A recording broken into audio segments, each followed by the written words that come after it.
the Supreme Black Dragon Throne. Greetings, fellow multiversal adventurers. It's an honor to have you back in this saga that has us all hooked. Official channel statement: this story is 100% epic fiction. So please don't attempt real magic, the results aren't guaranteed and insurance won't cover it. The rights to this masterpiece belong entirely to its brilliant original author. We are just a barge sharing it with you. Do you want to keep being part of this amazing community? Join our ninja army of subscribers on YouTube and give this content a like. And for true fans, our Patreon has exclusive ninjutsu waiting for you. Chapter 26: Subduing the Goblin Tribe. Roar, roar, streams of power poured into Goblin's body. His short stature seemed to be forcibly stretched, instantly reaching a height of 1.8 meters. His originally thin, bony body gradually became fuller, his muscles bulging. In just a moment, Goblin transformed from an ordinary goblin into a powerful goblin warrior, reaching the extraordinary stage. Roar! Goblin roared loudly. The old goblin beside him turned into a skeleton and collapsed. Goblin, you must lead the tribe to prosperity. The old goblin was weak, but his tone was unwavering. He was originally a third-tier wizard, but due to old age and the ambush by the Yama goat, his strength had declined drastically, barely a tenth of its former self. Now, using a secret technique, consuming all his own power and life force, he had forcibly strengthened Goblin from an ordinary goblin into a goblin warrior with extraordinary power. Goblin had no time to answer. The Yama goat, charging towards them at breakneck speed, naturally noticed this scene. However, he didn't care. Judging from his aura, even though Goblin had become a goblin warrior, he was only at the first-tier level. The Yama goat, on the other hand, possessed third-tier strength, and with his status as a demon apostle, he was no less powerful than a typical fourth-tier transcendent being when using all his abilities. Killing a goblin warrior who had just advanced to transcendence was a piece of cake, as easy as killing a chicken. Bone-corroding flame, the Yama goat quickly approached, then spewed out a chilling, dark purple flame from its mouth. Goblin stood in front of the goblins. With his advancement to transcendence, Goblin had also mastered a new skill. Steel Fist. Goblin's fist hardened, and he punched towards the bone-corroding flame. However, how could Goblin, who had only just entered the first tier, be a match for the third-tier Yama goat? Fist and flame collided. The outcome was predictable. The dark purple flame rapidly spread from Goblin's fist, engulfing his entire body. The bone-corroding flames lived up to their name. Those struck by this attack were like disgusting maggots, impossible to shake off. The flames seeped into their bodies, and Goblin howled in agony. Lying on the ground, the old goblin, resembling a withered tree, sighed inwardly. Goblin, you've always trained so disciplinedly. I thought I could push you to the second tier, but now it seems that opportunity is gone. Then, the old goblin's form dissipated, transforming into starlight that flowed into Goblin's body. Goblin's aura, which had been steadily rising, suddenly stopped. As the old goblin exhausted its last bit of life force, the bone-corroding black-purple flames on Goblin's body were quickly extinguished by the starlight. This old goblin knows quite a few things, but what good is one? Can you withstand my bone-corroding flames a second time? Yama goat scoffed, then prepared to unleash a torrent of flames. But just then, a deafening roar echoed in the sky. The goblin and Yama goat instinctively looked up. What they saw was a black dragon, towering high above, surveying all living beings. In its hand, a long, red spear, crackling with lightning and radiating brilliant light, lay at the tip of the ancient dragon lightning spear, aimed directly at the Yama goat. Just one glance was enough to send chills down the Yama goat's spine. As an apostle of demons, his vision far surpassed that of ordinary people. He immediately recognized the extraordinary nature of this attack. Little Yama goat, you're quite fast, but now you're doomed, Simon sneered, swinging the ancient dragon lightning spear. The Yama goat's pupils reflected the lightning spear. As a third-tier transcendent being, the Yama goat possessed considerable combat experience. Instinctively, it activated its extreme speed movement skill, attempting to dodge. But its speed was no match for lightning. With a whoosh, the lightning spear transformed into a massive waterfall of lightning, instantly engulfing the Yama goat. Terrifying red lightning raged. The goblins trembled in fear. Fortunately, Simon had restrained himself and hadn't used his full strength, otherwise, the aftershocks of the ancient dragon lightning spear would have killed these weak goblins. The red lightning dissipated. Only a charred Yama goat remained. Simon landed on the ground and grabbed the half-dead Yamagoat. He hadn't used his full strength, so naturally he couldn't kill the energetic Yamagoat in one blow. Even so, the Yamagoat was on the verge of death under the powerful attack of the ancient dragon lightning spear. Grabbing the Yamagoat, Simon's eyes were greedy. This world is a dog-eat-dog world.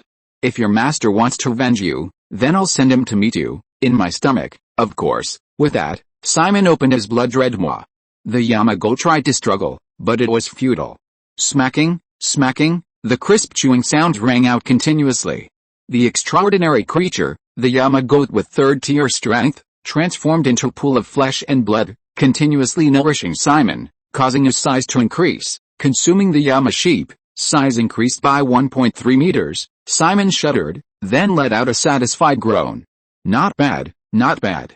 Although the taste wasn't great, and it was quite smelly, it made me grow 1.3 meters in size instantly. Simon smiled.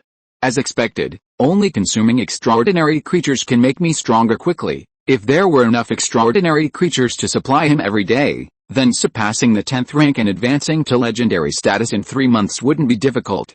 After dealing with the Yama sheep, Simon turned to look at the group of goblins. Simon was also present when the old goblin used a secret technique to enhance goblins' strength. However, he wanted to see the potential of these goblins, so he didn't participate. After all, besides completing the task of subduing followers, Simon's most important goal was to dominate the magic crystal forest and become king of the mountain. Judging from goblins' performance, it was not bad. Although these goblins were weak, they had brave hearts. Bravery, isn't it strange to see this word applied to goblins? But judging from Goblin's previous performance, he certainly deserved the title of brave. Perhaps not all goblins have potential, but at least this goblin named Goblin possesses it. Simon also realized that if it weren't for the Yamato sheep's corrosive flames, Goblin might have been able to become a second-tier transcendent goblin warrior with the old goblin's help. If he could train him and make him a henchman to help him hunt magical beasts, Simon could easily become stronger without lifting a finger. The more Simon looked at Goblin, the more satisfied he became. Are you willing to become my followers? Simon asked directly. Now that the old goblin was dead, the goblins were leaderless. Fortunately, before his death, the old goblin left a decree, making Goblin the new leader. Faced with this choice, Goblin stepped forward. Our goblin tribe is willing to become your most loyal followers, Lord Black Dragon. Chapter 27 The Layout of the Magic Crystal Forest. Our goblin tribe is willing to become your most loyal followers, Lord Black Dragon. Goblin knelt on one knee, bowing in submission. The goblins behind him followed suit. Looking at the kneeling goblins before him, Simon felt immense satisfaction. Very good, rise, Simon said. The goblins rose from the ground. Some of the bolder goblins would occasionally peek at Simon. Most of the timid goblins didn't even dare to look. Am I that scary? Simon scoffed. Look if you want. Do you think I'll eat you? The goblins fell silent. The image of Simon devouring the Yama goat was still vivid in their minds. They all lowered their heads, not daring to look any longer. Even the bolder goblins who would occasionally steal a glance did so. However, there was one exception, Goblin, who had become a goblin warrior. He stood tall and proud, showing some fear but not the timidity of the other goblins. What's your name? Simon asked the only goblin still standing. Lord Black Dragon, my name is Goblin, the goblin warrior replied. Very good. From now on, you are the leader of the goblin tribe. Simon appointed Goblin as the tribe's leader without further ado. Although the old goblin had already announced Goblin as the new leader, Simon's announcement was different from the old goblins. Yes, Goblin answered loudly. The surrounding goblins were puzzled by Simon's reappointment but didn't say anything. Now, call all the goblins out to see me, Simon gave his second order. Goblin said, Lord Black Dragon, all the goblins in our tribe are here. Simon frowned upon hearing this. He glanced at the group of goblins and roughly counted them. Your tribe only has about 20 goblins, Simon questioned. Among these 20-odd goblins were many children and the elderly. However, goblins grow very quickly. Children reach adulthood in just a few days. Yes, Lord Black Dragon, our tribe is down to these goblins, Goblin said in a low voice, his expression dejected. To the east of our tribe lives a powerful orc tribe, and they frequently attack us. We are no match for the powerful orcs. We are constantly being defeated, and the number of goblins is dwindling. Goblin briefly explained the feud between the goblin and orc tribes to Simon. Simon nodded slightly, indicating he understood.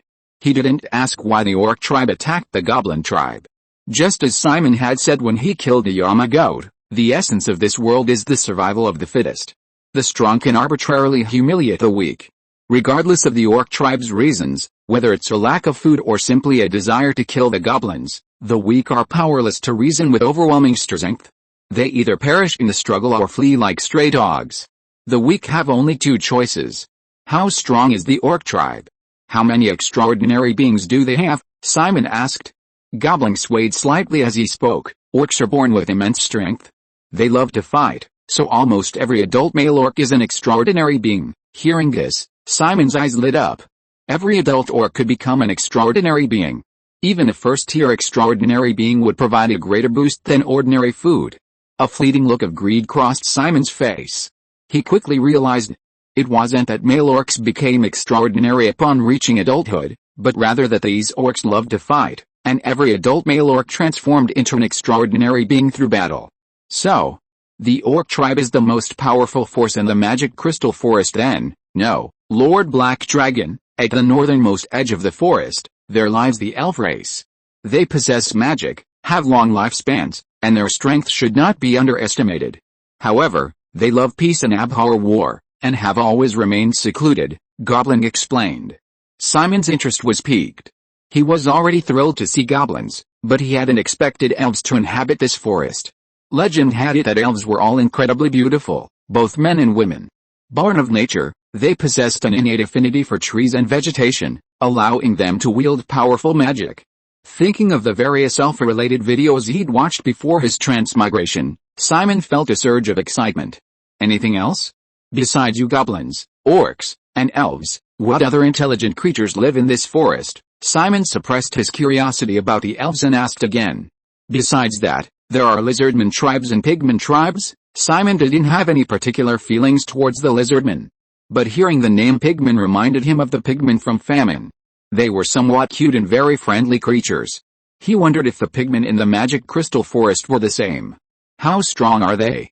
How many extraordinary creatures do they have? The goblin thought carefully for a moment, then said apologetically, Lord Black Dragon, I haven't had much contact with the lizardmen and pigmen tribes, so I'm not very clear about them. However, I've heard that the pigmen tribe can breed a very powerful wild boar. Perhaps these wild boars are extraordinary creatures. Simon nodded, not paying too much attention.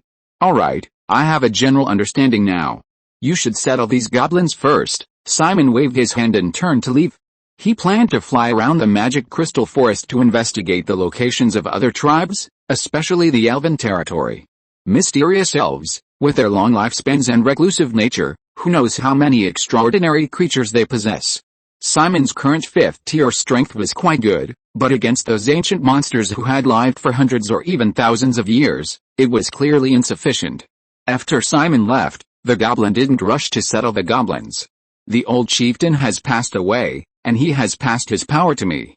Furthermore, I have been appointed by Lord Black Dragon. From today onwards, I am the chieftain of our goblin tribe. Anyone have any objections? Goblin needed to establish his authority first, otherwise, he might not be able to win the goblins' respect. Unfortunately, Goblin wasn't very intelligent. Otherwise, with his current muscular physique, he wouldn't need to establish authority at all. Anyone who dared to disobey would be beaten until they submitted. If you are listening to this novel on a channel other than Fanfic World, it means it was downloaded and re-uploaded without effort. We warmly invite you to visit our channel, Fanfic World. There you will find the original version of this story and many other novels of various genres. We look forward to seeing you dive into a world of incredible novels. Chapter 28 Overlooking the Forest. Simon spread his wings and soared into the sky. Reaching an altitude of 1,000 meters, he looked down at the entire forest. The magic crystal forest is truly vast, Simon remarked, focusing his gaze on the various tribes residing within.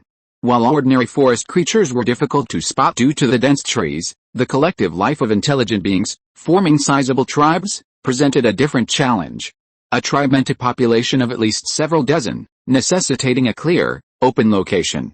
With a mere glance, Simon easily located the pigmen tribe. Their territory was large. They lived in simple wooden houses and raised numerous enormous wild boars. Perhaps Simon was flying too high to sense the presence of the pigmen and boars, making it difficult to assess the tribe's overall strength. However, one thing was certain, they were undoubtedly the dominant force in this forest. These wild boars were all enormous, none of the adults were less than 3 meters tall. However, these pigmen seemed somewhat lazy, preferring to remain still whenever possible. They did almost nothing but eat and sleep. The enormous wild boars were simply free-range. Simon wondered how this tribe had developed. He clicked his tongue in amazement and stopped observing the pigman tribe's life. He shifted his gaze to the lizardman tribe not far away. These lizardmen looked like enlarged lizards, only standing on 2 legs, a stark contrast to the lazy pigman tribe. The lizardmen were busy at work. Upon closer inspection, they seemed to be raising fish. Near the lizardman tribe were many fish farms. Several lizardmen brought large quantities of feed to the fish farms. They grabbed the feed and scattered it into the fish farms, which immediately erupted in a frenzy as countless fish scrambled for the food. This is a hard-working tribe, Simon nodded approvingly. While hard work doesn't necessarily lead to wealth, it at least ensures a comfortable diet. Besides their diligent fishing, the lizardmen also placed great emphasis on security. Many lizardmen patrolled the outskirts of their territory, constantly on guard against any potential intruders. Within the tribe, there were also lizardmen who conducted specialized training. From children to the elderly, the entire lizardman tribe was well organized and thriving. Simon was quite amazed. This lizardman tribe is really impressive. If I could, I'd like to subdue them and send them to the mines to work. Simon considered subduing the lizardman tribe. However, he wasn't in a hurry to act. The lizardman tribe would stay where they were and wouldn't run away. Simon planned to continue observing the situation of other tribes first. After searching for a while in the magic crystal forest, Simon found the location of the orc tribe. These orcs seemed to be plotting something. The orc tribe's territory was huge compared to other tribes. After all, according to Goblin, almost every adult male orc in the orc tribe was a super warrior. With such strength, becoming the overlord of the magic crystal forest was indeed possible. However, if the orc tribe and the pigman tribe fought, the outcome was uncertain. After all, the wild boars raised by the pigman tribe were not to be underestimated. The fact that the lazy pigmen could survive in this forest and even gradually expand their tribe must mean they had some extraordinary abilities. Even Simon dared not be careless. However, Simon was determined to acquire both tribes. Whether it was wild boars or orcs, eating them would greatly enhance the feast. Simon was especially looking forward to the wild boars bred by the pigmen. The blood sacrifice this month is about to begin again, an orc elder spoke up in the tribe. Today, the entire orc tribe held an important meeting. Almost all the adult orcs gathered together for the meeting. I'm really looking forward to it. How many extraordinary warriors will this blood sacrifice ceremony add to our tribe, and how much power will it increase for our existing extraordinary warriors? Another orc said, his eyes gleaming with hope. Yes, the blood sacrifice ceremony is truly a blessing for our orc tribe, a gift from heaven, a blessing from the blood god, the orcs discussed excitedly, their words and actions revealing their excitement. The monthly blood sacrifice ceremony had become the most anticipated day for the orcs. Chief, we haven't prepared enough offerings for this blood sacrifice ritual, an orc said, extinguishing the fervor that had just ignited in the crowd. The orc elder waved his hand, then sneered, we haven't killed all those goblins yet, there should be quite a few left. Using them as offerings will save us some food. These orcs naturally didn't have a meeting room. Their conversations took place in the open ground of the tribe. Unfortunately, the distance was simply too great.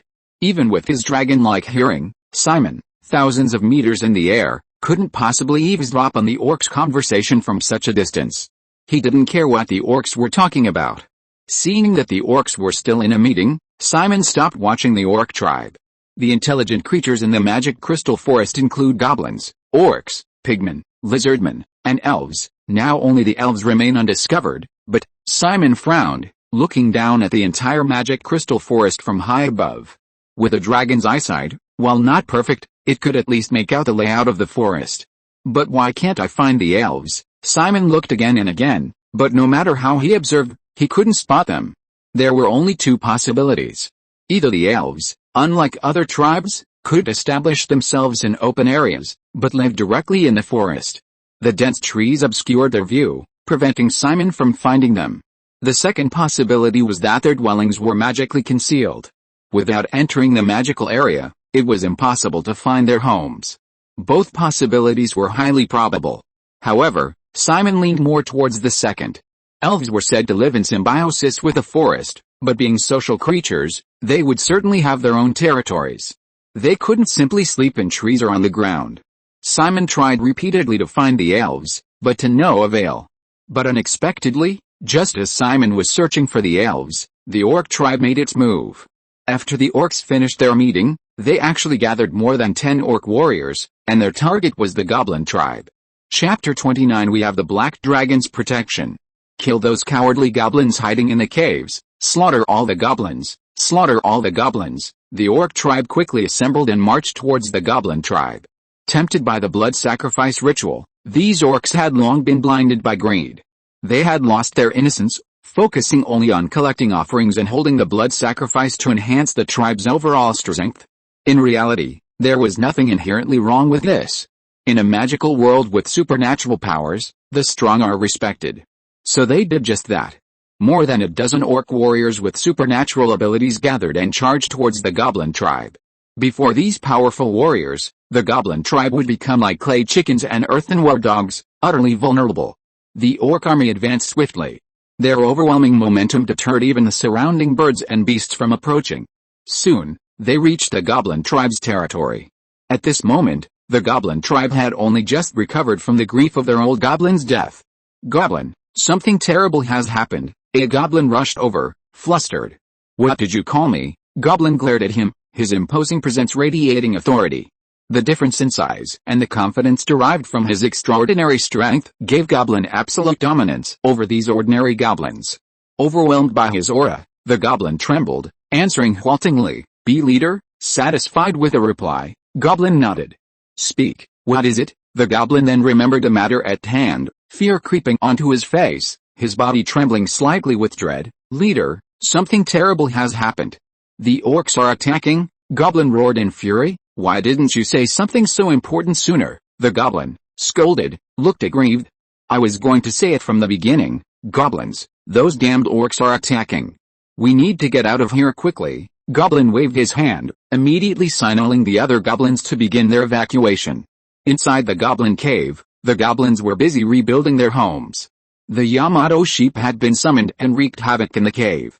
The goblins' craftsmanship wasn't particularly advanced, perhaps limited by their height and strength. Almost all their structures were simply made of wood. To make matters worse, the Yamato sheep was a master fire breather. Its corrosive flames were highly adhesive, anything that touched them would burn even more fiercely. All the wooden structures in the goblin cave were destroyed. The goblins began rebuilding, but then they received devastating news. The orc tribe was undoubtedly a source of hatred and loathing in the hearts of all the goblins. They wanted nothing more than to tear all the orcs to pieces. To capture the female orcs and make them prisoners, to use them as breeding machines, to torture them day and night. To dismember the male orcs. Yes, it was that cruel. But Alice, the goblins could only fantasize and dream about it.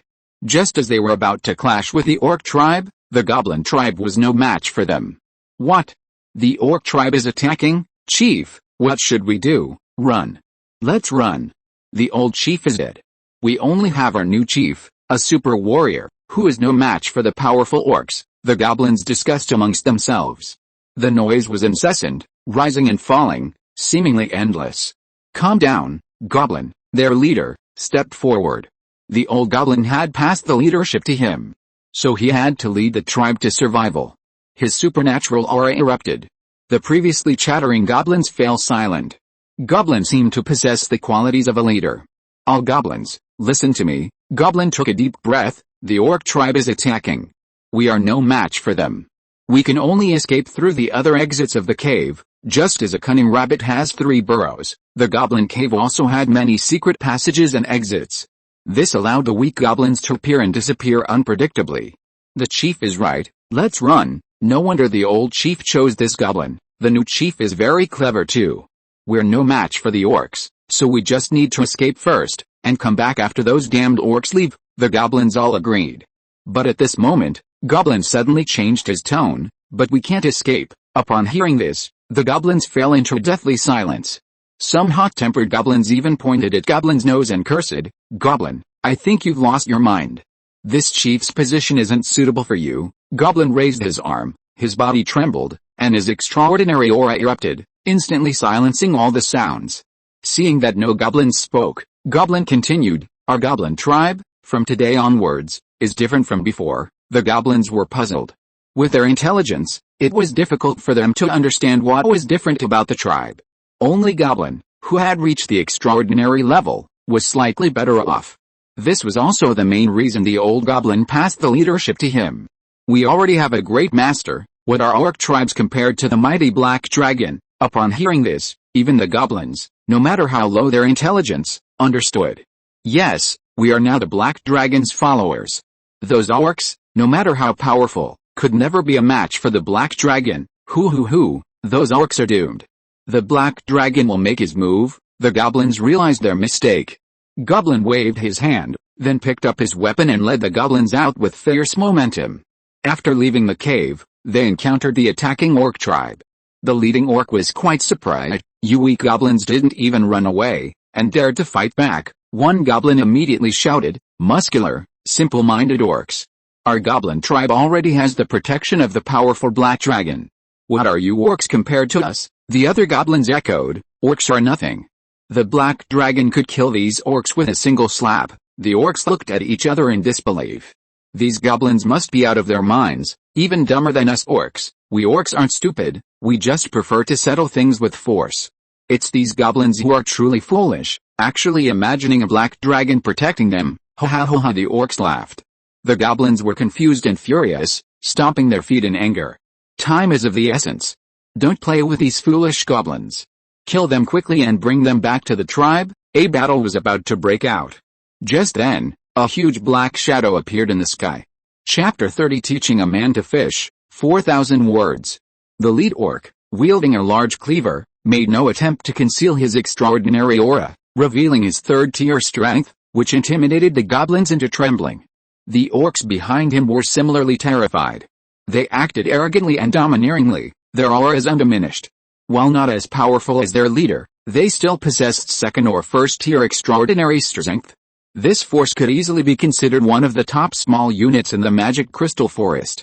"That's strange, where's that third-tier goblin wizard?" The lead third-tier orc raised an eyebrow, a look of puzzlement on his face.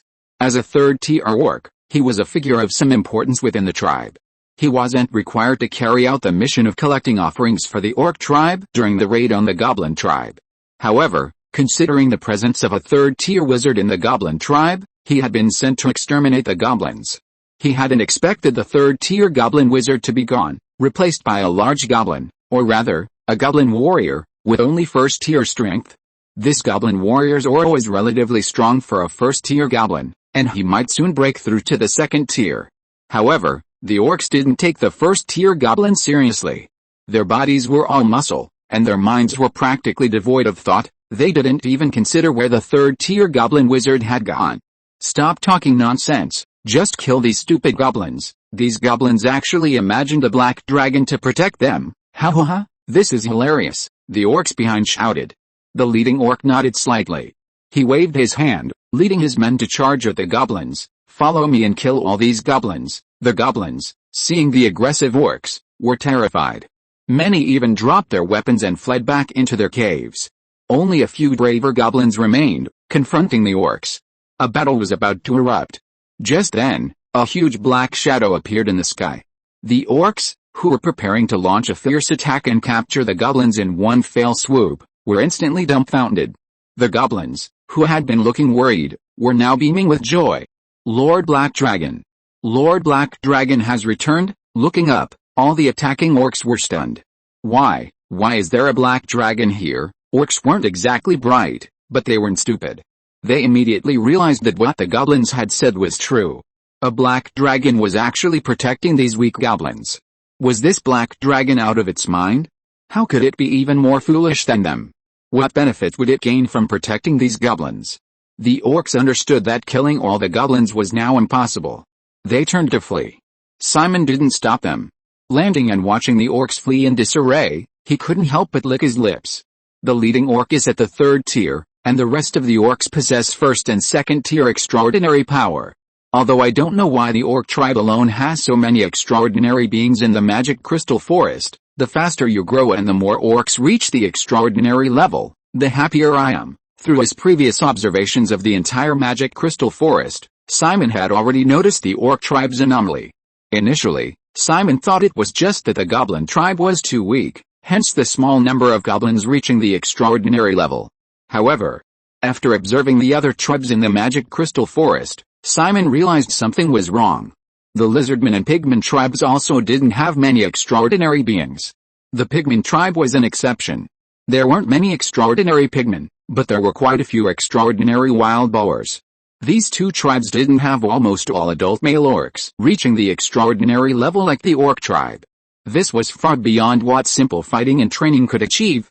The orc tribe must have some secret, but it didn't matter.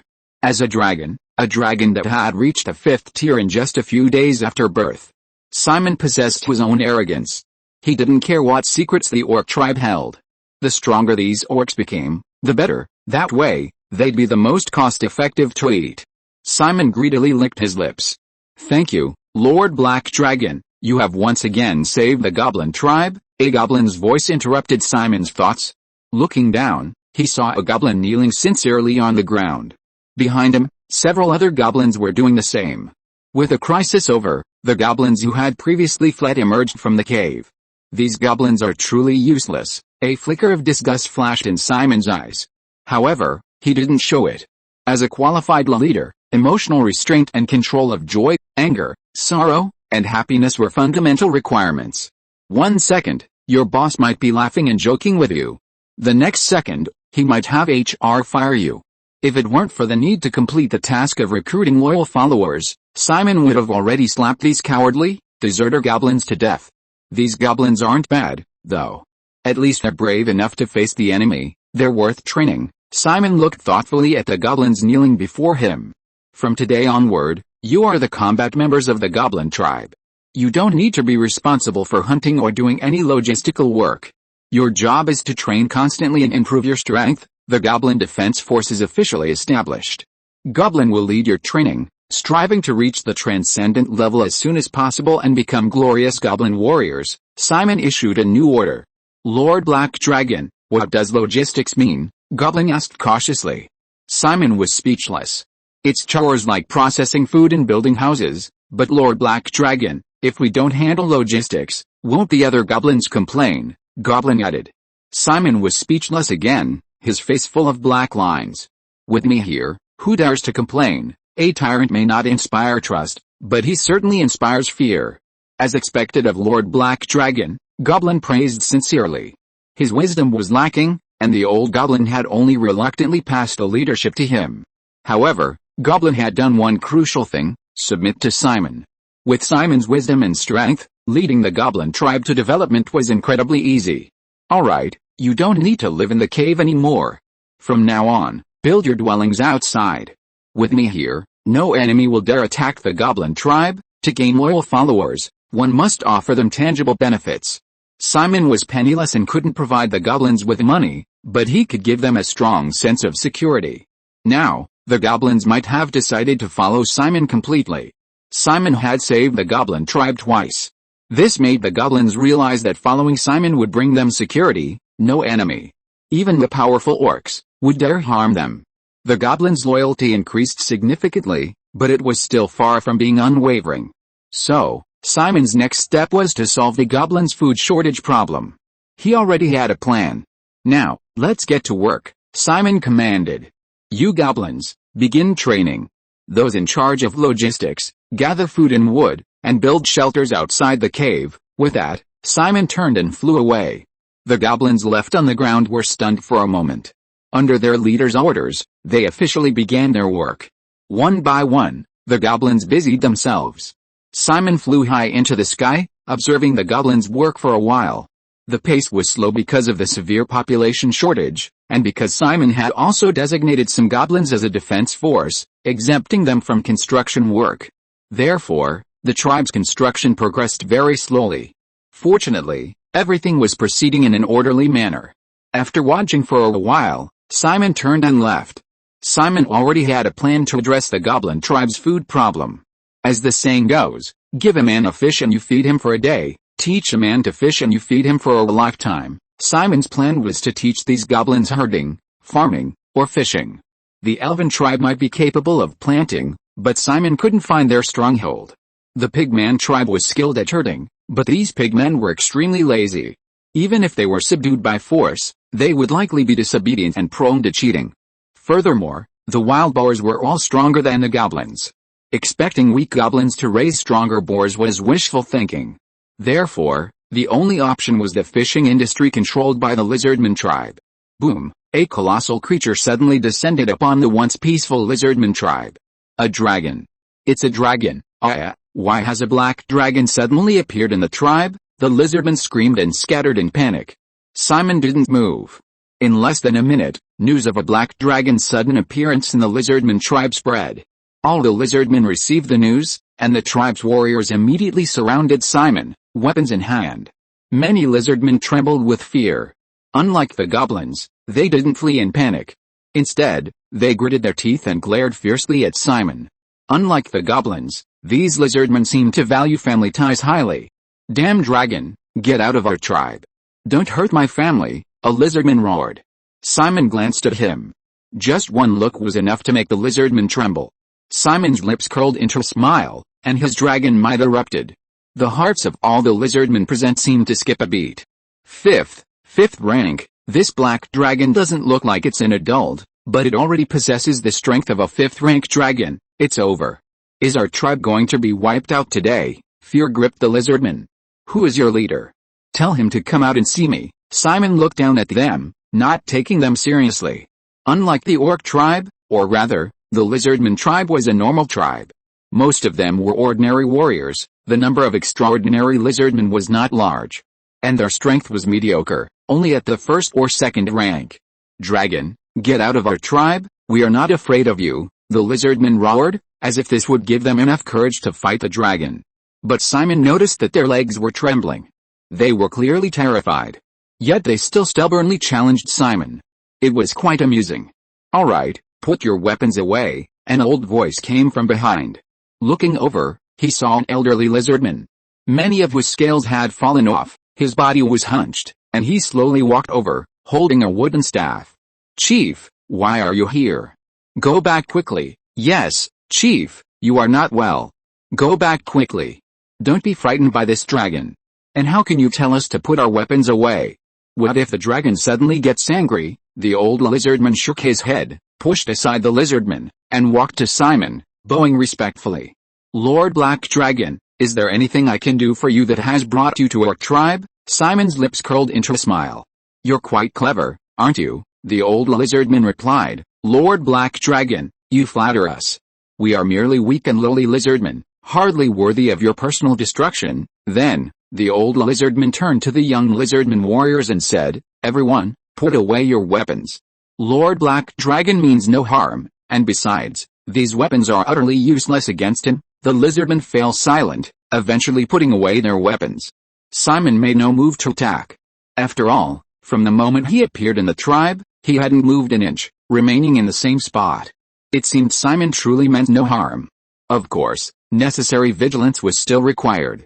The lizardmen put away their weapons, but didn't lower them, keeping them firmly in their hands, ready to strike at any moment. Lord Black Dragon, may I ask what you need? It would be our honor to serve you, the old lizardman said respectfully. He was very clever, knowing that resistance was futile against the black dragon's absolute power. According to records and the lizardman's oral tradition, the dragon's scales were impervious to blades and spears. Its power was unmatched. Therefore, the lizardman had an innate fear of dragons. Well, my purpose in coming to the lizardman tribe is simple. I want to subdue you. Of course, I am a benevolent black dragon and will never force you to submit, Simon stated his purpose directly. The goblins hadn't yet produced any truly loyal followers, so these lizardmen could accomplish the task. Loyalty was something that would increase faster. Casting a wide net always yielded a satisfying catch. 2 chapters combined, posted together. Otherwise, updating every time felt a bit odd. Even numbers are more comfortable. Chapter 31 Simon, I'm kind. I want to subdue you all. Simon stated bluntly, revealing his intentions. Simon wasn't going to put all his eggs in one basket. Whether lizardmen or goblins, as long as one of them became a loyal follower, Simon could accomplish his mission. Cast a wide net, catch as many fish as you can. That's the smart thing to do. This. Lord Black Dragon, this is far too abrupt, the old lizardman stammered, stunned. Even the other lizardmen around him were astonished. A black dragon suddenly appearing, demanding their master, it was utterly unbelievable. It was like a stranger suddenly appearing and demanding to be his son. Anyone would be baffled. Don't worry, I won't force you, Simon said, appearing very agreeable. If the guards of Lin City saw Simon like this, they would think they'd seen a ghost. As my follower, I can't guarantee anything else, but at least I can protect your safety, Simon said slowly. The lizardmen looked at each other. Finally, all their gazes focused on the old lizardman. Clearly, within the lizardman tribe, this old lizardman held absolute authority. He was the tribe's leader, responsible for guiding its progress. Under his decades-long leadership, the lizardman tribe had mastered fishing, learned fish farming methods, and possessed an inexhaustible food supply. Furthermore, the old lizardman had spent time studying abroad in his youth, becoming a powerful superhuman warrior. Upon returning to the tribe, he passed on his combat skills to his people. Over the years, the number of superhuman warriors in the lizardman tribe had steadily increased annually. The tribe flourished and prospered. The old lizardman's contributions to the tribe were undeniable. From dying lizardmen to newborn infants, everyone placed immense trust in this kind, wise, and exceptionally capable old lizardman, as if no difficulty in the world could defeat him. The lizardman eagerly awaited his return. The old lizardman was lost in thought. His mind raced, weighing the benefits of becoming Simon's follower against the possibility of angering him and bringing annihilation upon the tribe if he refused. He was old, long past the vigor of his youth. He was always hesitant, fearing a single misstep could plunge the entire tribe into ruin. After a moment's thought, the old lizardman didn't answer Simon directly, but instead asked, "What virtues does our humble lizardman tribe possess that you, a great black dragon, would appreciate? Is it our resolute character, our industrious nature, or perhaps our kind and passionate heart?" As mentioned earlier, the old lizardman no longer possessed the youthful exuberance. Age, he was cautious and calculating.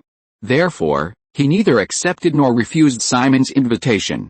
He understood that becoming a black dragon's follower, with the dragon's protection, would elevate the lizardman tribe to a new level. It was a tremendous opportunity. But it also carried danger. As the saying goes, serving a ruler is like serving a tiger. Legend has it that the black dragon is a malevolent dragon. Greedy, cunning, and utterly untrustworthy, its potential benefits of becoming its follower are far from equal, perhaps even outweighing the advantages. The old lizardman dared not refuse outright, yet was unwilling to relinquish this opportunity to lead his tribe to greater heights. Simon lowered himself, revealing the massive dragon head before the old lizardman. If Simon wished, he could easily devour this aged, hesitant old lizardman. However, he did not. Simon simply gazed silently at the old lizardman, who, despite his considerable experience, was still filled with fear in the face of a black dragon, turning his head away, unable to meet Simon's eyes. After a long silence, Simon finally spoke, "Lizardman, you are old.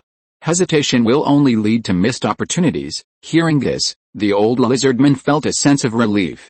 It seemed Simon had abandoned his plans to subjugate the lizardman tribe. Yes, he was indeed old. Therefore, while he remained chief, the lizardman tribe absolutely could not be allowed to fall into ruin. It's best to be cautious. He hadn't rejected the black dragon, it was the other party who didn't want the lizardman tribe anymore. Hopefully, this wouldn't anger them. The old lizardman secretly rejoiced. But just then, Simon changed the subject, speaking again, "However, I'm very generous and will give you another chance." Simon spread his wings. Huge dragon wings blotted out the sky. All the lizardmen present were enveloped by the black dragon's wings. The orc tribe seems to be searching for a large number of sacrifices, so they've set their sights on the weak and numerous goblin tribe. But at this moment, the goblin tribe is Simon's vassal, and the orcs dare not attack. The orcs want sacrifices, but unable to find the location of the elf tribe, they can only target the pigman and lizardman tribes. If you regret it, you can go to the goblin tribe to find me. I will forgive and forget, and still be willing to be your master, giving you protection. With that, Simon flew into the sky. Simon's flight never relied on magic. The immense force of the flapping wings, which stretched to tens of meters in length, created a fierce gale. The old lizardman closest to Simon was blown away. Fortunately, several lizardmen reacted quickly and helped him up. After Simon left, the old lizardman, supported by the other younger lizardmen, slowly rose. He began to ponder Simon's earlier words. As a competent leader, keeping track of other tribes' news was essential. The orc tribe's strength had increased dramatically, with a significant rise in the number of extraordinary warriors. Almost every adult male orc had reached the extraordinary level. This fact naturally couldn't be kept from the old lizardman. The near extinction of the goblin tribe, reduced from hundreds to only a few dozen, was also well known in the magic crystal forest. "What's the orc tribe up to now?" the old lizardman asked his subordinates. The subordinate immediately replied, "According to the intelligence brought back by the scouts, the orc tribe attacked the goblin tribe, but for some reason, they fled back in a sorry state. Just now, that black dragon said the goblin tribe was under his protection. Is that why the orc tribe fled back? So, this black dragon is quite kind. He didn't even kill those orcs. What? In my opinion, that black dragon is too stupid. The orcs came to our doorstep, and he let the enemy escape. That's not kindness, that's foolishness," the lizardman discussed animatedly. But the old lizardman fell into deep thought. Chapter 32 I Will Slay the Dragon. The orc tribe's recent behavior has been very strange. They conduct a large-scale hunt every month, frantically gathering food. Furthermore, the number of their superhuman warriors is increasing rapidly. Last month, they even extended their reach to the goblin tribe. Faced with the orc tribe's large number of superhuman warriors, the goblin tribe is like helpless children, slaughtered relentlessly and forced to constantly flee. Why is the orc tribe conducting such a large-scale hunt? Is the increase in their superhuman warrior numbers related to this hunt? Sigh, the old lizardman sighed. The tree may wish to be still, but the wind will not cease. The aged old lizardman only wanted the lizardman tribe to develop peacefully while he was still alive. The lizardman tribe rarely started wars. Peaceful days in the magic crystal forest lasted for a long time, until the goblin tribe was nearly wiped out by the orc tribe. The old lizardman understood the principle of mutual dependence. Once the goblins are wiped out, the remaining tribes will eventually crumble under the fierce onslaught of the orc tribes. "Old chieftain, why are you sighing like that? Wasn't that dragon gone?" a lizardman asked curiously. The old lizardman, upon hearing this, indeed looked even more worried. As a fairly intelligent lizardman, he naturally understood the meaning behind Simon's words. The orc tribes needed to gather a large amount of prey. Their original target was the goblin tribe. But now the goblin tribe was under the protection of the black dragon Simon. How could the orc tribes dare to provoke the goblin tribe again? To complete their great hunt, they naturally had to turn their attention to other tribes. The elven tribes hid in the forest. No one knew exactly where they lived. If it weren't for their occasional outings and being seen, it would be impossible to determine whether the elven tribe even existed in the magic crystal forest. Since the orc tribes couldn't find the elven tribes, they could only turn their attention to the pigman tribes and the lizardman tribes. The extraordinary boars bred by the pigman tribe are not to be trifled with. Even extraordinary warriors would suffer greatly from being rammed by them. As long as the elven tribe doesn't emerge, the pigman tribe is undoubtedly the overlord of the magic crystal forest. Even the current orc tribe is no exception.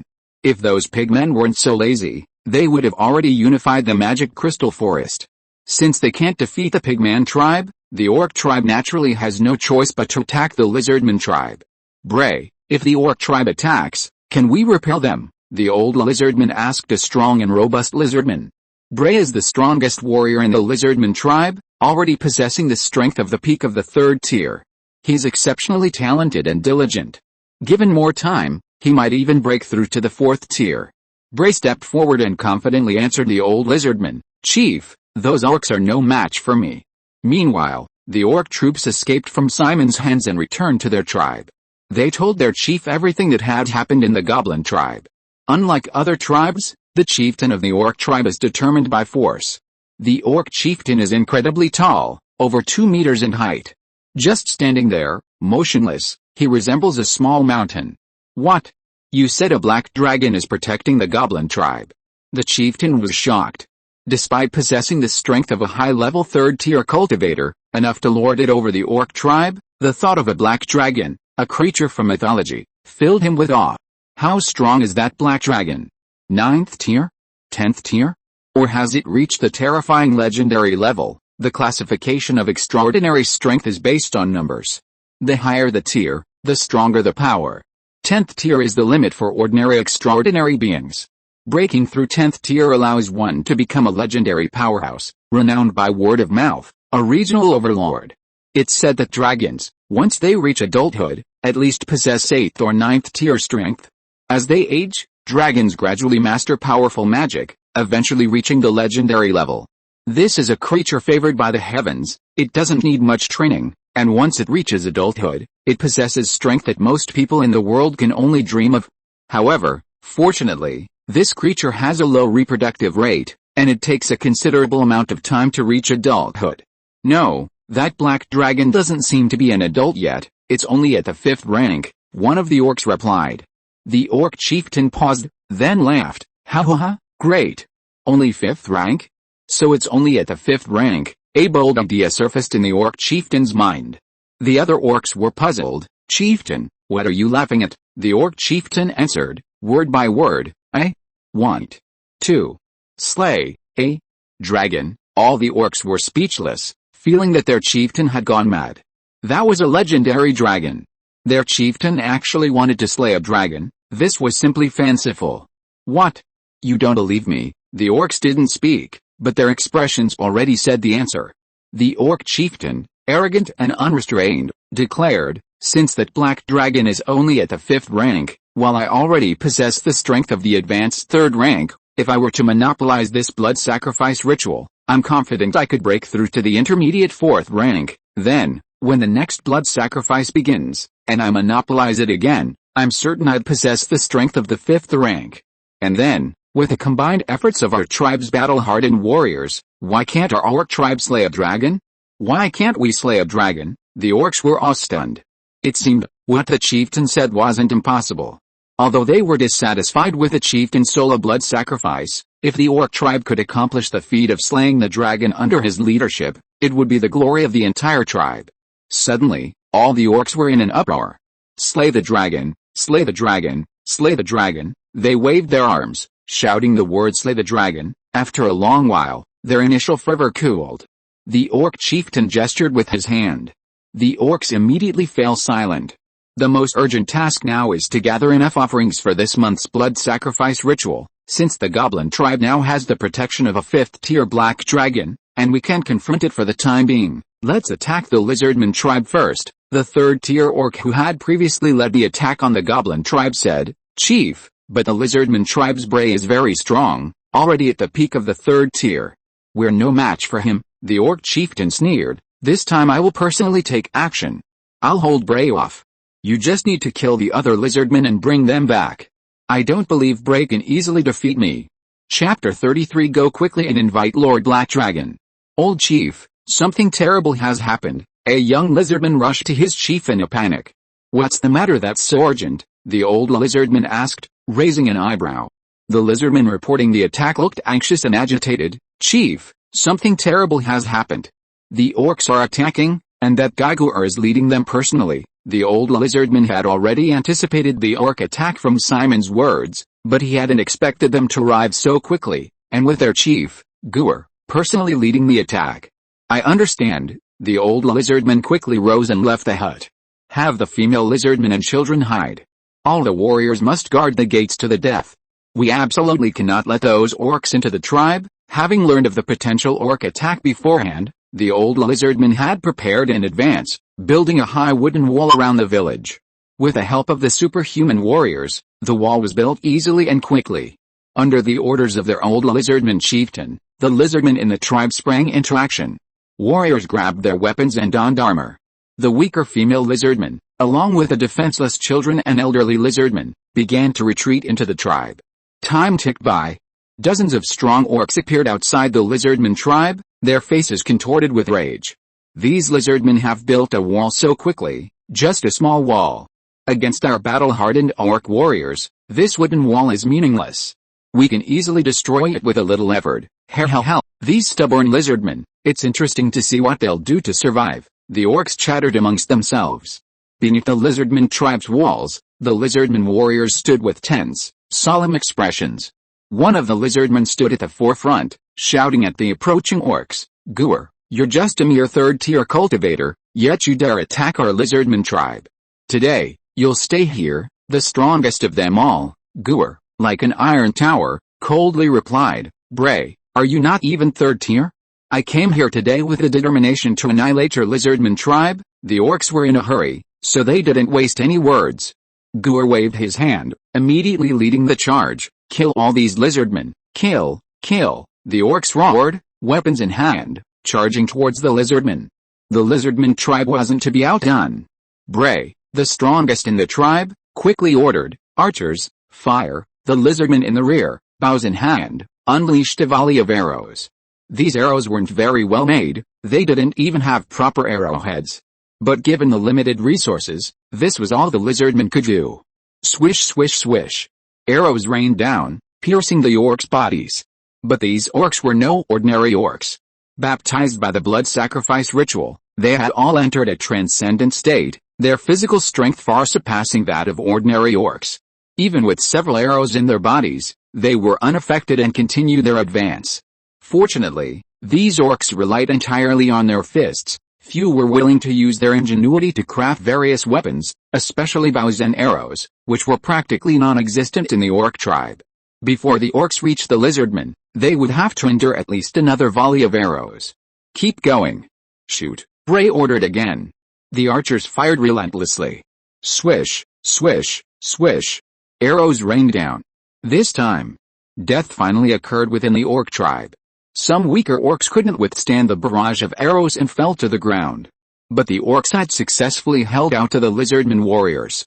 The lizardmen laid down their bows and arrows, picking up melee weapons and charging defiantly at the orcs. Kill! The battlefield erupted in roars and screams. The situation was dire. Inside the tribe, an old lizardman paced anxiously, his face filled with hesitation. While the lizardman Bray was powerful, the orc Goer was no less formidable. The battle would likely take some time to determine a victor. But the other lizardmen were no match for the orcs who had become extraordinary warriors. "Ah!" A mournful cry rang out from outside the walls. The old lizardman took a deep breath, making his decision. "This won't do.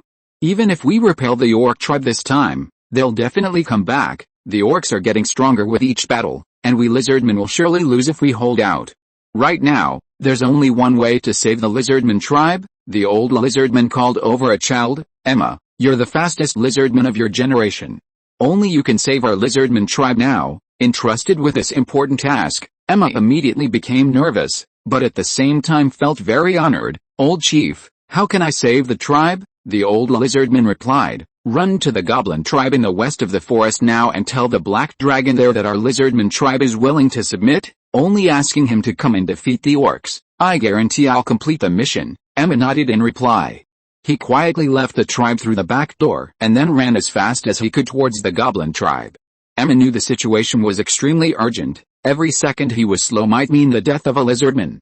So Emma dared not stop, even though his legs were trembling as if they were about to break. He did not stop for a moment.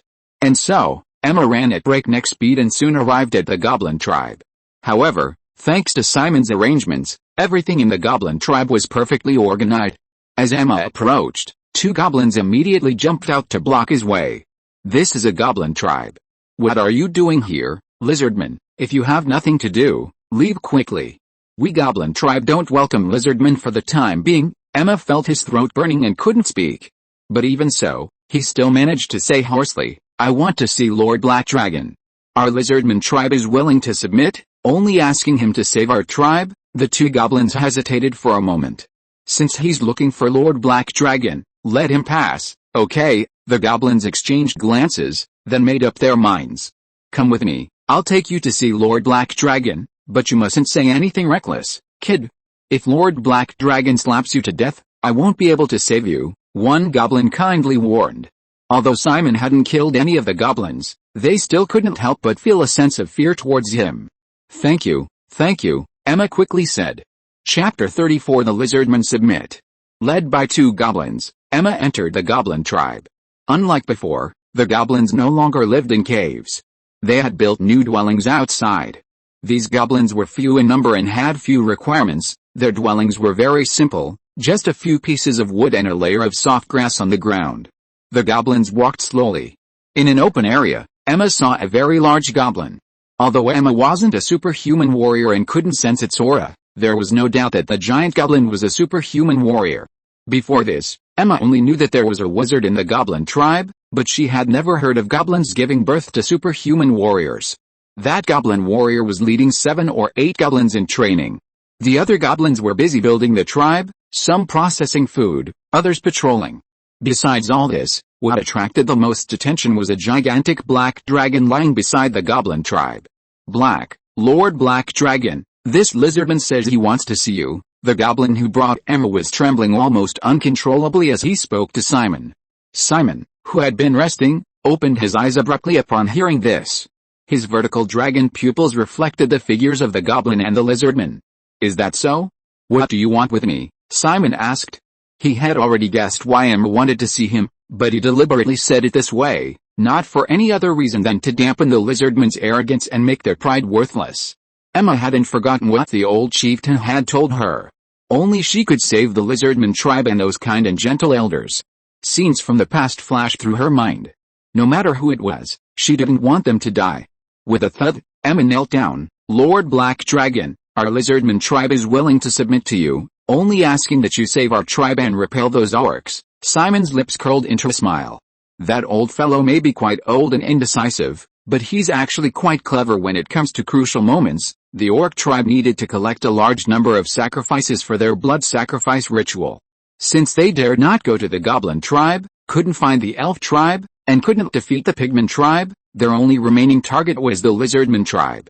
Even if the lizardmen won this time, the orcs would continue to attack. Were the lizardmen destined to hide in their tribes forever? What about their food? What about their fishing grounds? In the end, the lizardmen could only turn to Simon. Simon was the savior of the lizardman tribe. Alright, I told you, I'm kind and generous, I'll give you another chance. Simon slowly stood up, his wings spread, casting a huge shadow over Emma. In Emma's eyes, Simon was a towering figure, like a savior. Then let's go, I'll save the lizardman tribe, Simon said, using his limbs to leap into the air, then flapping his wings and flying rapidly towards the lizardman tribe. At this very moment, the lizardmen and orcs were locked in fierce combat. Goor, the lizardman Bray's eyes were bloodshot, a deep crimson. In the clash between the two tribes, countless lizardmen lay dead before him. His familiar comrades were dying before his eyes, and he was powerless to stop them. Bray was stronger than Goor, but Goor had far more combat experience. Goor, you deserve to die, Bray roared, wielding his machete and slashing at Goor. The orc Goor raised his axe to block the attack. Bray's strength was greater. Goor was about to be overwhelmed, but then suddenly kicked out. Caught off guard, Bray was sent flying. Fortunately, his scales were tough, and he wasn't seriously injured. Taking advantage of this opportunity, Bray turned to try and help the other lizardmen, but Goor wouldn't let him escape so easily. Bray, where do you think you're going? Goor, axe in hand, launched a fierce attack, relentlessly pursuing him. Bray was frantic, but unable to break free. The two sides were evenly matched in overall strength, and Bray was preoccupied with his companions, so he was relentlessly pursued by Goor. Another lizardman died at the hands of the orcs. Bray's eyes were bloodshot. The orcs attacking the lizardman tribe were all extraordinary warriors, each far stronger than ordinary lizardmen. Even the weakest first-tier orc could fight multiple opponents at once, holding his own against several lizardmen simultaneously. Goor, you deserve to die, Bray roared. His eyes were bloodshot, like a demon crawling out of hell, and he began a frenzied attack on Goor. Faced with Bray's storm-like offensive, even Goor could hardly withstand it. In just a few rounds, Goor was wounded, with many cuts from Bray's blows. Goor was about to collapse. But just then, another painful howl came from beside him. Bray was momentarily distracted. Goor immediately seized the opportunity, swinging his axe with great force and weight. Bray dodged in time, but even so, a huge gash was slashed across his chest. Boom! A sudden, deafening roar. A colossal creature descended from the sky. On the battlefield, both lizardmen and orcs were drawn to the commotion. Turning their heads, they saw a colossal creature standing there. The creature had 2 horns on its head, its face ferocious and terrifying. Its body was enormous, filled with powerful muscles, and it looked imposing. It had 4 limbs, its forelimbs had large hands with sharp nails, and its hind legs were incredibly strong. Its wings, still not fully folded, nearly blotted out the sky. Its tail was long and thick, a single blow from it would be no less powerful than a battering ram. Roar, Simon roared, and everyone stopped fighting, turning their gazes towards him. The lizardman tribe has become my servant, Black Dragon Simon. Orcs, you have 10 seconds to leave, or you will all remain. These words shocked everyone present. The orcs were astonished, unable to understand why this powerful black dragon would subdue the lizardman tribe. Had it taken a liking to the genius warrior, Bray? The lizardmen, on the other hand, were confused. They were fighting well on the front lines. How had they become the black dragon's followers? The old lizardman slowly emerged from within the walls and explained to the bewildered lizardmen, we couldn't withstand the orcs' fierce attack. Even if we repelled them this time, they would soon return with a vengeance. So, I took it upon myself to lead the tribe to submit to Lord Black Dragon. The lizardmen didn't say much more. They trusted the old lizardman's orders completely, even when it came to siding with Simon. If you are listening to this novel on a channel other than Fanfic World, it means it was downloaded and re-uploaded without effort. We warmly invite you to visit our channel, Fanfic World. There you will find the original version of this story and many other novels of various genres. We look forward to seeing you dive into a world of incredible novels. Chapter 35: The Hatred of Killing One's Relative. 10, 9, 8, Simon began the countdown. The orc chieftain, Guar, looked grim. The battle situation was extremely favorable for the orcs. With him holding off the strongest lizardman, Bray, the remaining lizardmen were no match for the orcs. Not to mention that these orcs were all extraordinary warriors, their combat strength alone far surpassed that of ordinary lizardmen. These orcs were all seasoned veterans. But at this crucial moment, the black dragon appeared, disrupting the battlefield and even claiming to protect the lizardman tribe. Guar was extremely displeased. However, he was helpless. Did he really have to go to war with Simon? He wanted to lead the orc tribe to achieve the feat of slaying the dragon, but that was only after 2 blood sacrifice rituals, when his strength had reached the 5th rank and he possessed the power to contend with the black dragon. Now, if they were to fight the black dragon, wouldn't that be suicide, a laughingstock? All orcs, take your corpses and return to the tribe. Guar gritted his teeth, but still issued the order to retreat. The orcs were naturally unwilling to accept defeat. The battlefield reeked of blood. They were already consumed by rage, their minds filled with murderous intent, wishing they could kill every single lizardman. 5, 4, Simon continued counting down, his pace quickening. 3, 2, 1, under Simon's tyrannical power, the orcs dared not resist. A massive black dragon, far stronger than them, was enough to instill fear simply by standing there. Even the bravest orc warriors were no exception. Following their leader Guar's orders, they took some orc and lizardman corpses and began to retreat, but even so, 10 seconds was too short. Several orcs were a little too slow and didn't get very far. Since you don't want to leave, then stay, Simon stepped forward and grabbed an orc. Save me, leader, save me. Guar, I'm your brother, please save me. The orc grabbed by Simon struggled desperately, but no matter how strong he was, he couldn't possibly be stronger than a dragon over 10 meters long. The orc stopped. Chief Guar's eyes widened in fury. Guda, Guar shouted. Although Guar was stronger than Guda, and thus became the leader, he had always paid close attention to his elder brother. However, Guda's talent was simply too poor. Even after the blood sacrifice ritual, he was only at the 1st rank. His own brother was being captured by the evil dragon right before his eyes. Guar was about to make a move when he saw his elder brother being stuffed into the dragon's mouth, devoured. A 1st-rank beastman, size plus 0.3 meters, crunch, crunch, the sound of bones being crushed was clear and audible. Sigh, even 1st-rank extraordinary creatures can't increase their size much anymore, Simon said with some disdain. A dignified extraordinary beastman, only able to increase by 0.3 meters, truly useless.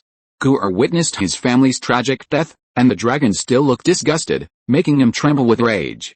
If before he wanted to slay the dragon, it was out of a desire to lead the tribe to that supreme glory, but now, Simon had devoured his own brother, creating a blood feud.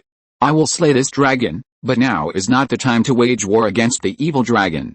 Gur was burning with rage, but he wasn't blinded by it. Let's go. Gur led the remaining orcs back to the tribe. Lord Black Dragon. These orcs are vindictive. Letting them go is like releasing a tiger back into the mountains, the old lizardman said to Simon. Simon glanced down at the old lizardman. HMPH, just a bunch of orcs, Simon said dismissively. He naturally understood the principle of if you don't cut the weeds at the root, they'll grow back in the spring, but if he killed all the orcs, who would provide him with a large number of superhuman creatures? Was it this old lizardman? He wasn't even a superhuman, and he was quite old. His flesh would probably be tough. Simon had very high hopes for the orc tribe. If possible, Simon also wanted to obtain the secrets of the orc tribe so that he could cultivate superhuman creatures and achieve self-sufficiency. By then, Simon would have countless extraordinary foods, and his size would increase rapidly. Advancing to legendary status in 3 months wouldn't be difficult at all. Being a person, no, being a dragon, one must have a long-term vision and a broad perspective to live a more comfortable life. The black dragon is so arrogant and conceited. The lizardman tribe following this black dragon will likely do more harm than good. The old lizardman had originally planned to use Simon to eliminate the orc tribe. Firstly, to avenge the dead lizardman, and secondly, to plunder the orc tribe's resources. Unexpectedly, Simon let all the orcs escape, killing only one. But that's fine. The orc Simon killed happened to be Gur's elder brother. Orcs are a race that values blood ties. Since Simon killed Gur will naturally retaliate and won't remain indifferent. If Simon is angered, the orc tribe will still face annihilation. The old lizardman, having lived a long life, was still adept at using others to do his dirty work. Simon was well aware of the old lizardman's thoughts, though he simply chose not to voice them. Now that the lizardman tribe has become my followers, your safety will naturally be guaranteed, Simon declared confidently. The lizardmen were still unable to accept Simon as their new master. However, they were certain that he had just repelled the orcs and was a great benefactor to the lizardman tribe. Then, Lord Black Dragon, what do you need our tribe to do for you? The old lizardman asked nervously. The scene of Simon eating the orcs alive was truly horrifying. The old lizardman suspected that Simon might be using the guise of recruiting followers to secretly devour the lizardman. What for me? Simon muttered. These followers were far too weak. If it weren't for the system mission, he wouldn't need these lizardmen to do anything for him. I still have some goblin followers. They don't know how to raise fish yet. You can relocate your tribe there and teach them. Simon, of course, hadn't forgotten his original purpose in subduing the lizardman tribe. Besides wanting to cast a wide net and catch more fish to increase the speed of completing the system tasks, he also planned to have these lizardmen teach the goblins how to raise fish, making the goblins more devoted to him and increasing their loyalty. The old lizardman looked somewhat troubled. What, you want to disobey my orders? Simon looked down at the old lizardman condescendingly. If the old lizardman's answer didn't satisfy Simon, he wouldn't hesitate to kill him outright. The intelligence and strength of a follower were secondary. The most important thing for a follower was loyalty. Any disloyal follower who dared to disobey his master's orders deserved to die. Chapter 36. Do you also want to dance? Simon's words immediately made the old lizardman realize his mistake. No, Lord Black Dragon, how could I dare disobey you? Beads of cold sweat appeared on the old lizardman's forehead. Serving a ruler is like serving a tiger, especially a dragon. If he said the wrong thing and displeased the other party, it wouldn't be as simple as losing his head. It hadn't even been a few minutes since the orc Gouda had been eaten. Is that so?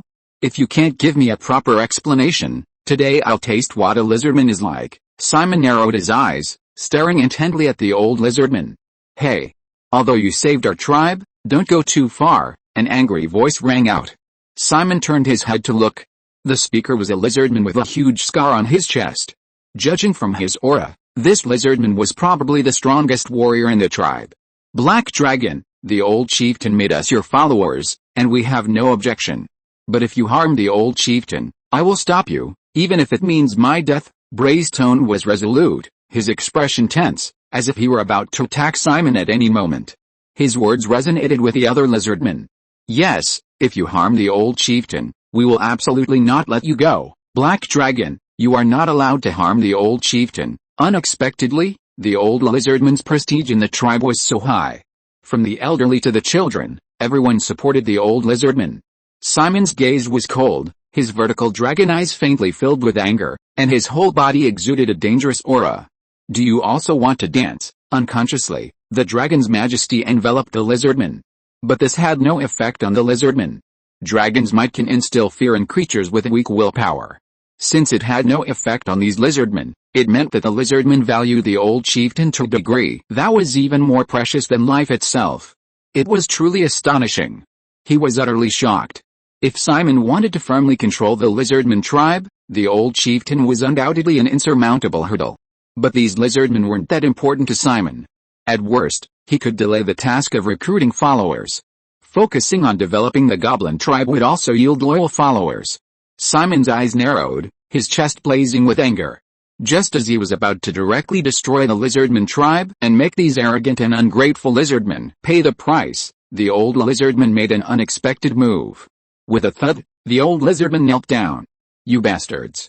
Lord Black Dragon just repelled the orcs and saved our tribe.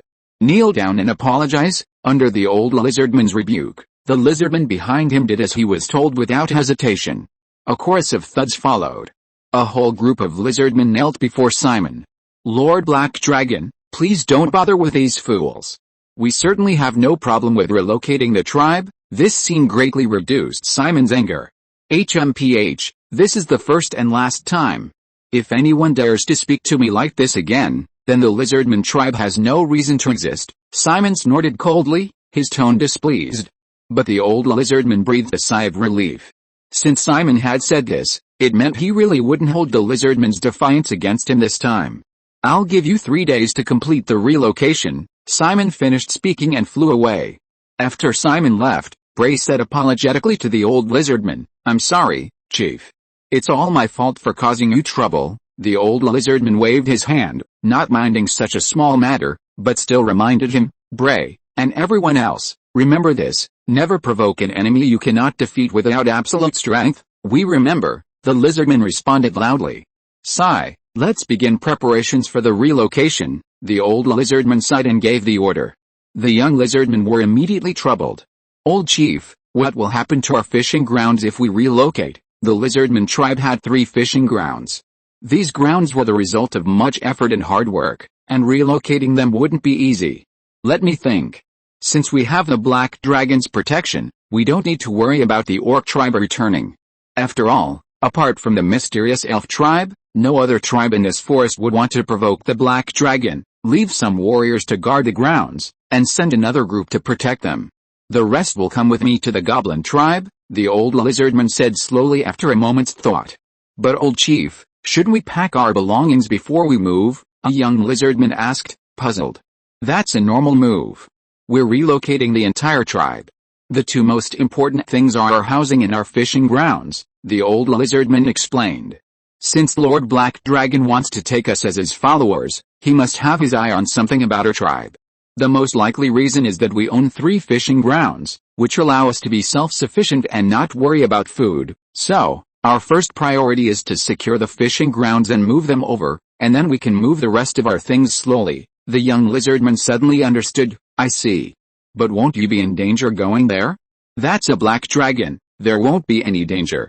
If Lord Black Dragon wants to kill me, none of you can stop him. The young lizardman wanted to say something more, but the old lizardman interrupted him. All right, get to work.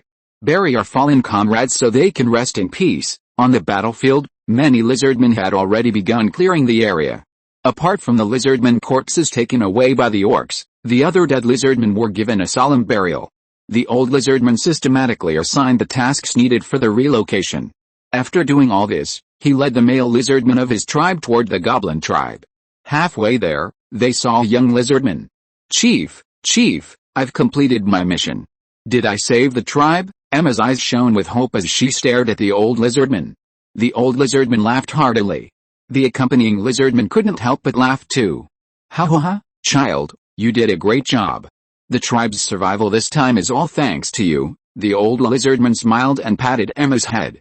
Emma immediately raised her chin proudly. Then am I a hero of the tribe? Like Brother Bray, Bray hadn't come along. He was seriously injured, so the old lizardman had assigned him to guard the fishing grounds. Of course you're a hero of the tribe, but you're still a long way from becoming a hero like Bray. Kid, we're going to the goblin tribe next, you'll come with us. Chapter 37. Is this goblin unable to understand? Not long after, a group of lizardmen arrived at the goblin tribe. A very tall goblin stepped forward. You've come, Goblin greeted the lizardmen with a slight nod. Upon seeing Goblin, the lizardmen were all taken aback. Brother Goblin, this is our tribe's old chief, and this is Uncle Archie. Little Emma skipped forward, introducing the lizardmen to Goblin. She had already met Goblin while relaying a message to Simon. She greatly admired becoming a powerful superhuman warrior like Goblin. You're a goblin, the lizardman Archie couldn't help but ask. He had never seen such a tall goblin in all his years. The goblin was muscular and incredibly tall. If it weren't for its green skin and its distinctive pointed brow and bald head, no one would believe that the creature before them was a goblin. Goblin touched his bald head. If I'm not a goblin, what species am I? The lizardman laughed at his question. We didn't expect you, young man, to be so humorous despite your strength, they said with a smile. By the way, I wonder how Goblin Longum is doing lately, the old lizardman suddenly asked. Goblin Longum was the leader of the goblin tribe. The old lizardman and Goblin Longum weren't exactly close, but both the lizardman and goblin tribes would be working for Simon. It was always good to maintain a good relationship between colleagues. Moreover, Goblin Longum was a very wise old goblin. Cooperating with Goblin Longum might be a way to escape Simon's control. That's right, the old lizardman didn't intend to truly submit to Simon. He merely wanted to use Simon to deal with the orc tribe, a classic case of using someone else to do his dirty work. The old lizardman believed that Goblin Longum thought the same way, and that the goblin tribe wouldn't genuinely submit to Simon either. At that time, the lizardman tribe and the goblin tribe will join forces. Although they probably still won't be a match for Simon, after all, the power of the black dragon is still etched in the minds of these races.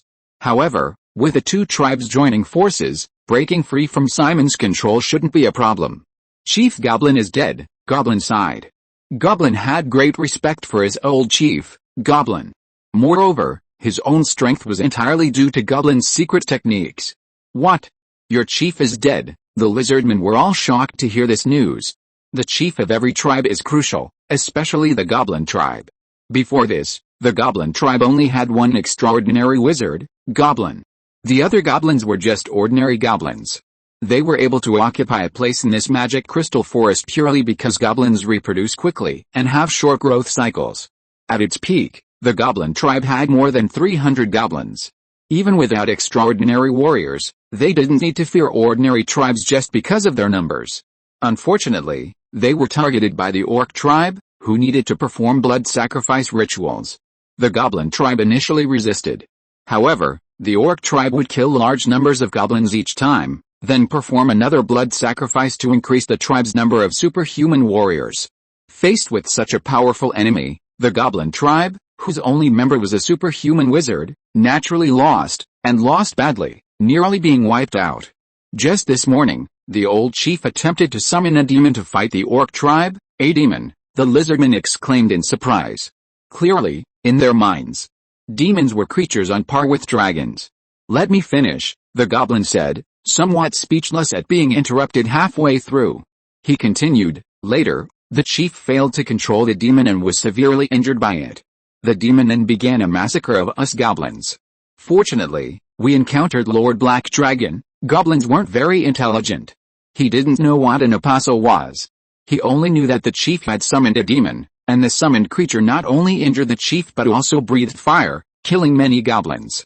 If it weren't for Simon, the goblin tribe would probably have perished long before the orcs even attacked. Hiss, the old lizardman gasped. I didn't expect a black dragon to kill a demon. It seems his strength is far greater than I imagined. Escaping the black dragon's clutches needs careful planning, old chieftain. What are you muttering about? Little Emma asked innocently. The old lizardman shook his head. Nothing. Let's go, it's getting late. We need to quickly decide on the tribe's relocation location and then go back. Traveling at night isn't safe, those orcs might attack us. That makes sense, Goblin nodded in agreement. Before becoming a superhuman warrior, Goblin loved hunting at night. At that time, most wild animals were asleep, and Goblin could catch them easily. Come with me, Goblin beckoned, leading the lizardmen to the goblin tribe. Simon had noticed the lizardmen's arrival early on. However, he didn't greet them, only glancing at them indifferently. "Lord Black Dragon, we've come to see where the tribe could relocate," the old lizardman said obsequiously to Simon. Simon nodded slightly. As a qualified leader, one must never become too close to subordinates. Distance must be maintained. Otherwise, if the relationship is too good, subordinates are prone to becoming arrogant. Moreover, Simon needed followers, not friends. Getting closer to followers would only generate goodwill, not the loyalty Simon needed. Seeing that Simon didn't speak, the old lizardman didn't say anything more. "Lizardman, I know a place that's perfect for living," Goblin said enthusiastically. He then led the lizardman into the cave. "This is where we used to live. It's absolutely fine, but Lord Black Dragon ordered us to rebuild the tribe outside, so this good place is for you lizardmen." As he spoke, Goblin gave a thumbs up, grinning to reveal 2 rows of neat teeth. The lizardmen were speechless. They didn't mind living in a cave, but it was obvious that the tribe's fishing grounds couldn't be moved there. "Since it's a place you goblins have your eye on, we lizardmen certainly can't take it away. Let's find another place," the old lizardman replied. "It's alright. From now on, we're all followers of Lord Black Dragon, and I'm now the leader of the goblin tribe. This land is mine to decide, so it's yours," the goblin said enthusiastically. The lizardmen were speechless again. This goblin, does he not understand? Chapter 38 Dragon Orcs and Pigman Tribes. "No need, we lizardmen don't like living in caves," the old lizardman refused Goblin. "Is that so? That's a pity," Goblin said regretfully. Leaving the cave, the lizardmen observed their surroundings and finally chose a suitable location for their relocation next to the goblin tribe's site. They planned to have the younger lizardmen cut down trees and dig several large pits as fishing grounds, which would make the relocation much easier. It was just a pity that many fish would likely die due to the large-scale relocation. However, the lizardmen weren't lacking in food. They owned 3 major fishing grounds, and they also hunted wild game in the forest. Besides, the dead fish weren't inedible. Giving them to the goblins would be a good way to build good relations. "Have you chosen a location?" Simon suddenly asked. The lizardmen, who were about to leave, were startled. "Yes, we slept late, Lord Black Dragon. We've chosen a location and are preparing to return now," the old lizardman replied respectfully. Simon nodded slightly. "Alright, move over as soon as possible. I have arrangements for the lizardmen and goblin tribes. Also, who among you knows how to roast meat?" The lizardmen and goblins were both taken aback. Simon glanced at them. The goblins all shook their heads. Before, with hundreds of goblins in the tribe, food was never enough. They were lucky to even have enough to eat. Now, the goblin population had decreased, but the orcs were eyeing them covetously, and the goblins were cowering in their caves, too afraid to even hunt, let alone roast meat.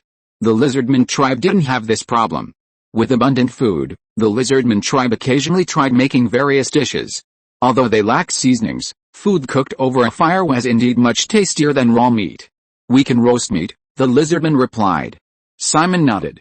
"Good, I'll go to the lizardman tribe next." Simon stood up and, under the watchful eyes of the lizardmen and goblins, quickly ascended into the sky. In a few breaths, Simon's massive figure disappeared on the horizon. Leaving the goblin tribe, Simon deliberately took a detour. With a loud bang, Simon landed in the orc tribe. He made no attempt to conceal himself, acting arrogantly and domineeringly. Simon made a huge commotion. After all, a behemoth over 10 meters long crashing to the ground was like a meteorite falling. "What's going on? What's going on?" The war between the orc and lizardman tribes was extremely serious. Not only had many lizardmen died, but the orcs had also suffered considerable casualties. The orcs, having just finished the war, did not intend to continue fighting that night and planned to rest and recuperate for a while. Especially Gur, who was still immersed in the grief of his elder brother's death. He wished he could tear Simon, this evil dragon, to pieces and then dismember him. Then suddenly, a loud bang came from the tribe. Gur rushed out of the house to investigate. What he saw was his blood feud with the evil dragon. When Gur first saw the evil dragon, he was filled with endless rage, but he quickly realized that perhaps the dragon had come to kill him to silence him. In legend, the black dragon is a greedy and evil dragon. Whether it will keep its promises is anyone's guess. But the orc tribe is truly no match for this evil dragon. As a third-tier extraordinary warrior, Gur knows all too well how insurmountable the gap between each tier is.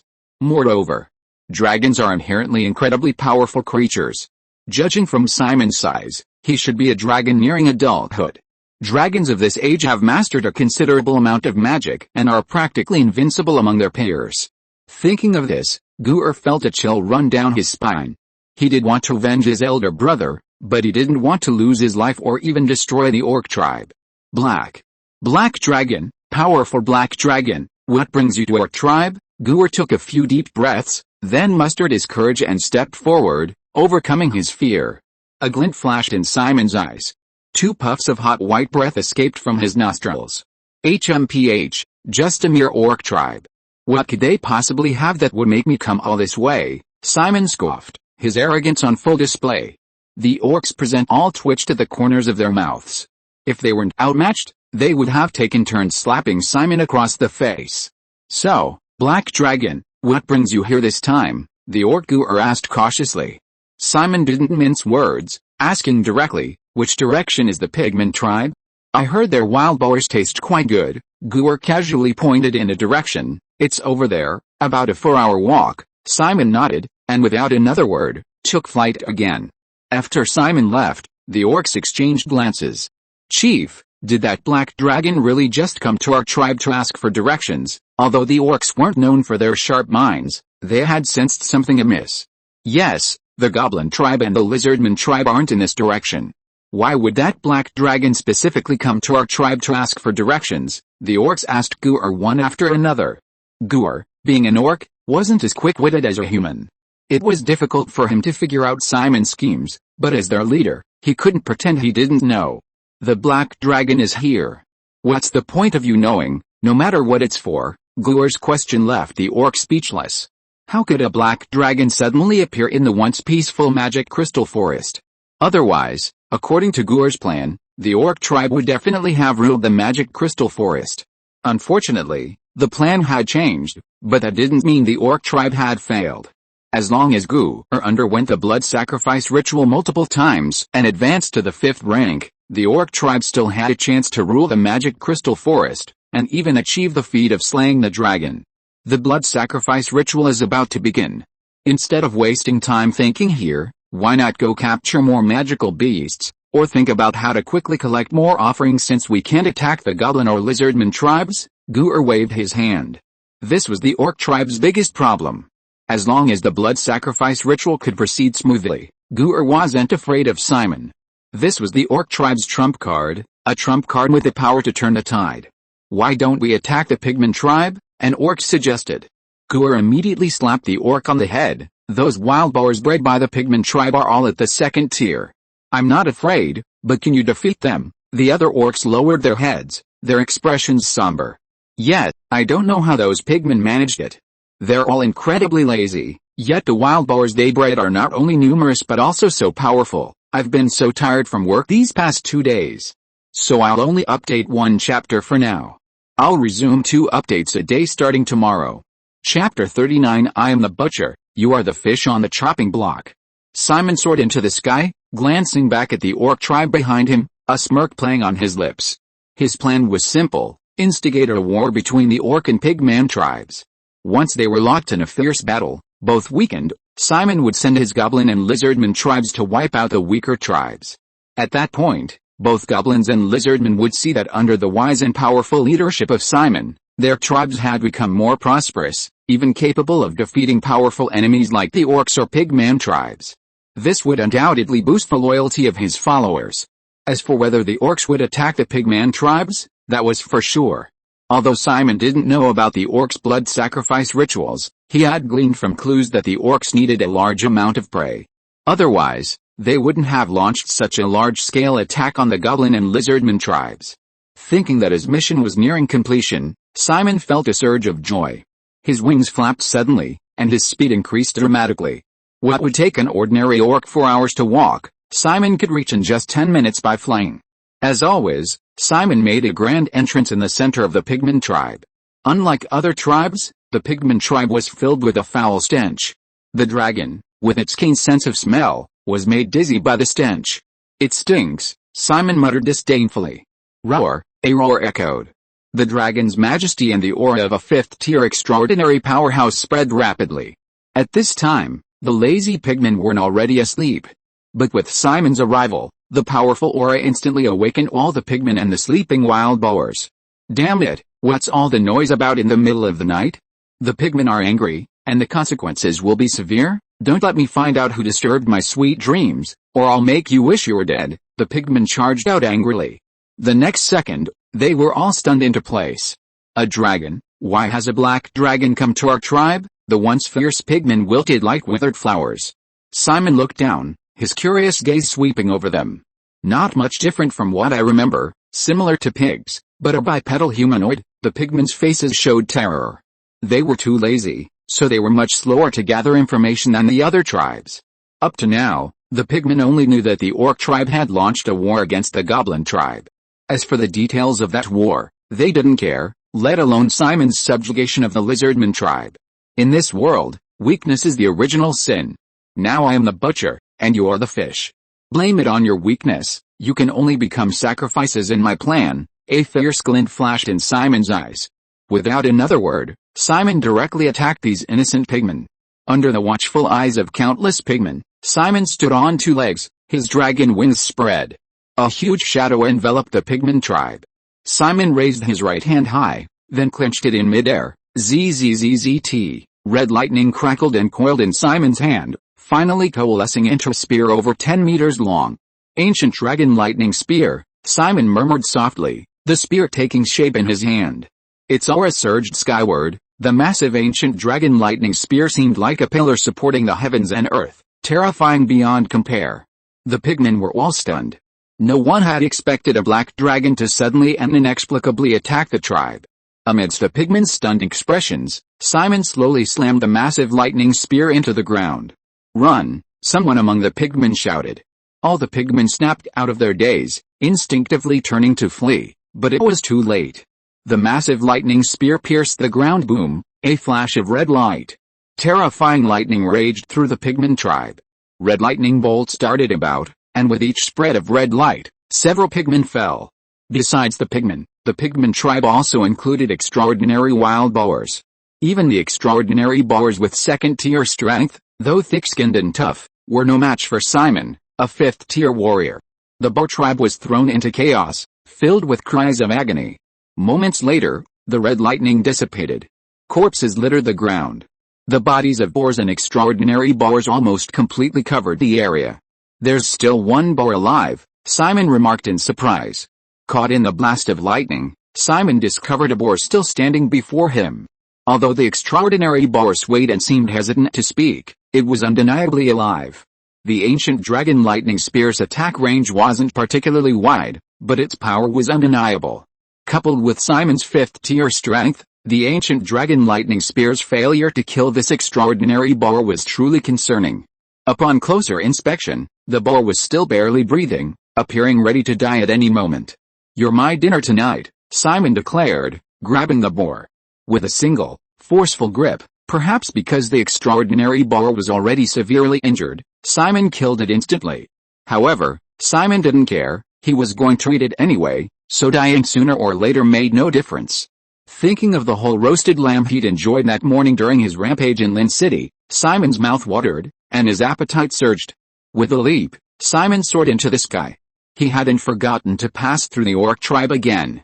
And this time, Simon deliberately lowered his altitude, flying almost close to the forest. The orcs naturally noticed the massive Simon. Coupled with his deliberate exposure, it was impossible for him to go unnoticed. When the orcs discovered a boar in Simon's hand, they erupted in excitement. Could this dragon really have gone to the pigmen tribe to cause trouble? He's holding a wild boar from the pigmen tribe, he must have killed quite a few pigmen. Those pigmen consider the extraordinary wild boar their companion, their family. They would never give it to the black dragon. I dare to guarantee it with my status as the male orc of the largest bird in my tribe, the black dragon definitely killed many pigmen before taking the extraordinary wild boar, the orcs quickly whispered among themselves. Even the orc tribe's leader, Guer, was excited. Chief, this is a great opportunity. The pigmen tribe hasn't sided with a black dragon.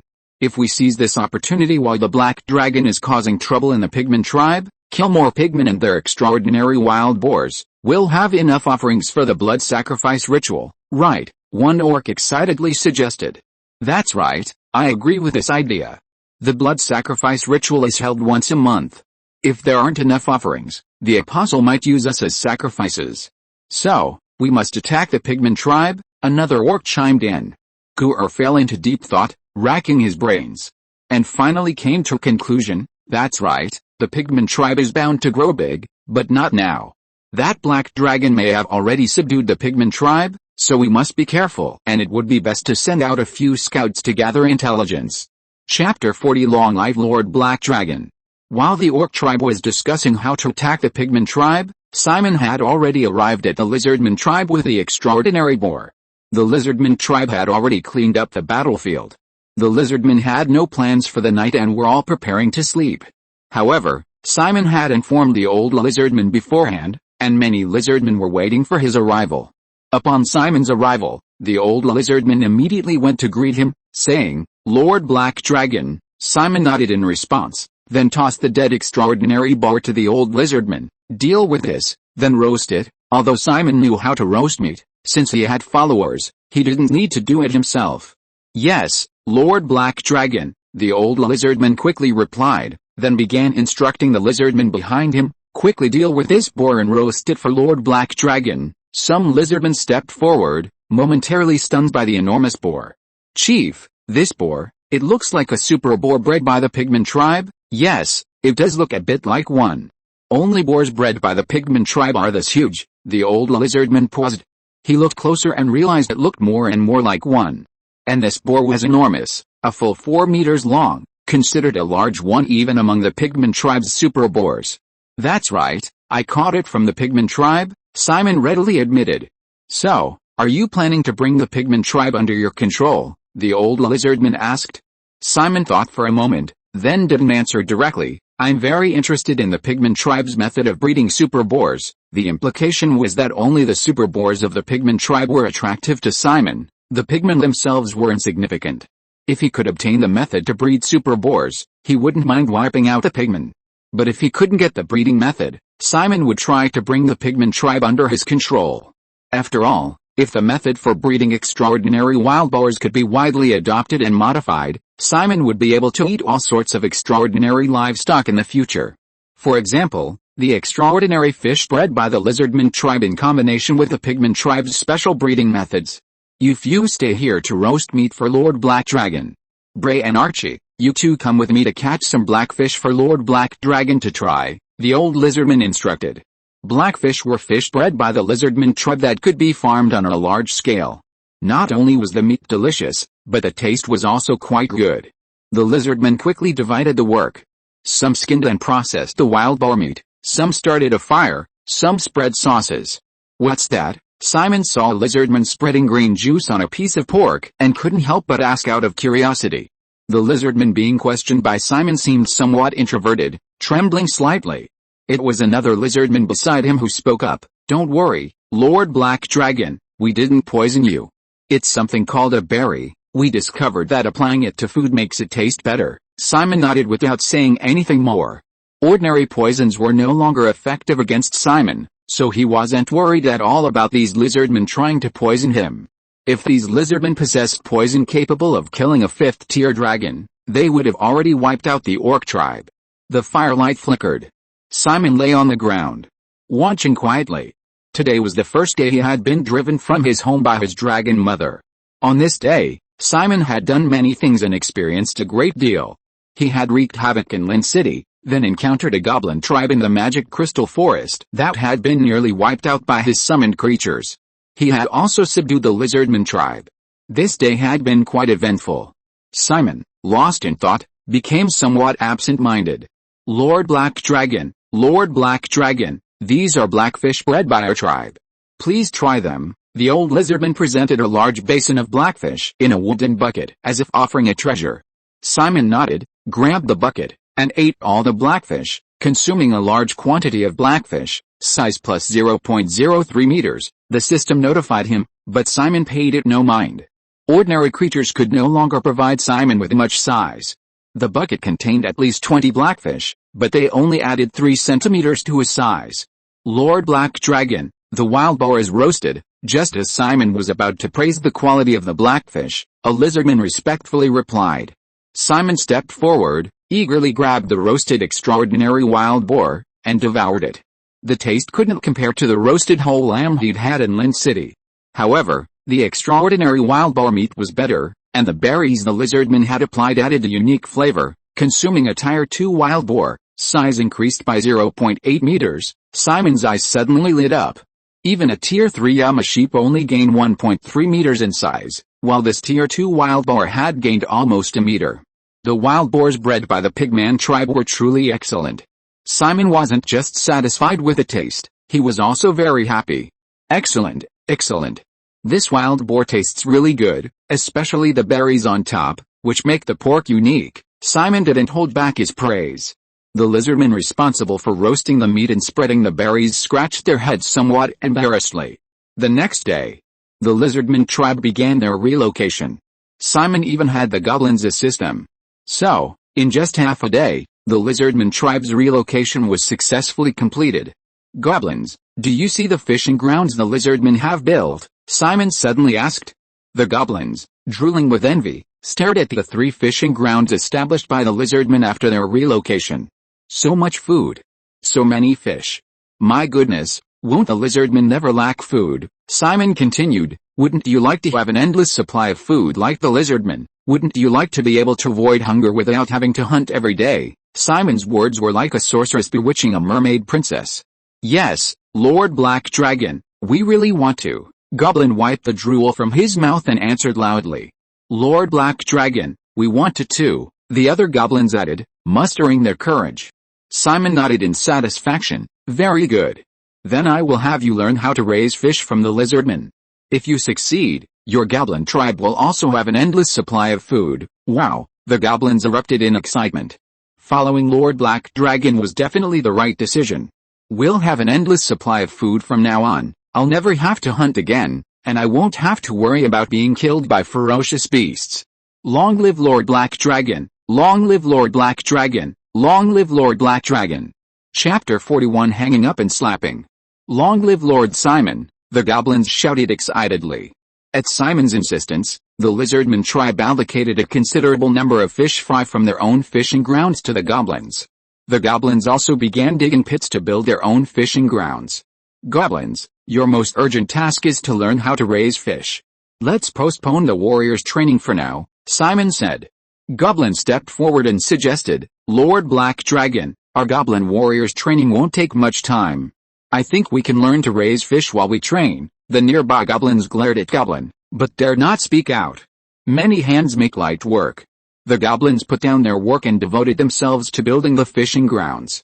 With the guidance of their lizardman predecessors, the goblin tribe successfully built their own fishing grounds in just a few hours. Some small fish fry were released into the goblins' fishing grounds by the lizardmen. As soon as they entered the water, the fish fry showed no signs of discomfort and swam happily in the fishing grounds. Goblin, watching the fish fry swimming in the fish farm, couldn't resist his appetite and grabbed a fry, stuffing it into his mouth. He smacked his lips, chewed a couple of times, and his eyes lit up. This is so delicious. Goblin then devoured more than 10 fry in a row. This scene was witnessed by Simon. Simon was furious and approached, his huge dragon face close to Goblin's. What? Do you think the fish fry I had you raise are delicious? Goblin's heart skipped a beat, and he quickly admitted his mistake. Black Dragon Lord, I couldn't help myself and ate a few fry. Please punish me, HMPH, Simon snorted coldly. These gluttonous goblins needed to be taught a lesson, otherwise, the plan to raise blackfish would fail, and without sufficient food, the goblins' loyalty wouldn't increase much. Simon stood up and went to the lizardman tribe on the other side. You, come here for a moment. Bray, who was called over, was somewhat surprised. Simon remembered this lizardman. Aside from a prominent large scar on his chest, the only other notable figure was the troublemaker who had led the argument. What's your name? Simon asked. Aside from being a troublemaker, Bray's aura as a third-tier extraordinary being undoubtedly made him the strongest in the lizardman tribe, making it impossible for Simon to ignore him. Lord Black Dragon, my name is Bray, The most powerful warrior of the lizardman tribe, Bray spoke with a smug chin, as if this identity brought him boundless glory. Simon saw the source of his confidence, just the strongest warrior of the lizardman tribe in a tiny, insignificant place, a small magic crystal forest. That's nothing special. For one thing, I'm much stronger than you, aren't I? Bray immediately rolled his eyes and retorted, how can that be the same? You're a dragon, and I'm just an ordinary lizardman. Simon shook his head, saying nothing more. Even in the neighboring city of Lynn, a legendary mage had appeared. And he had even killed his precious granddaughter. Race could only provide a lower limit, not a higher one. Go hang goblin from a tree and whip him. Simon's words stunned both the lizardmen and the goblins. Isn't that a bit inappropriate? Bray stammered. Goblin, wanting to avoid being whipped, immediately chimed in. Yes, Lord Black Dragon, this is a time for our two tribes to improve relations. Why don't we let the other goblins punish me? Bray was a Tier 3 extraordinary warrior, and although Goblin wasn't the brightest, he knew that being whipped by other goblins was better than being whipped by Bray. If other goblins whipped him, Goblin, as their leader, would at most lose face. Goblins didn't care about face or dignity. But being whipped by the Tier 3 extraordinary warrior Bray would be a death sentence for a goblin.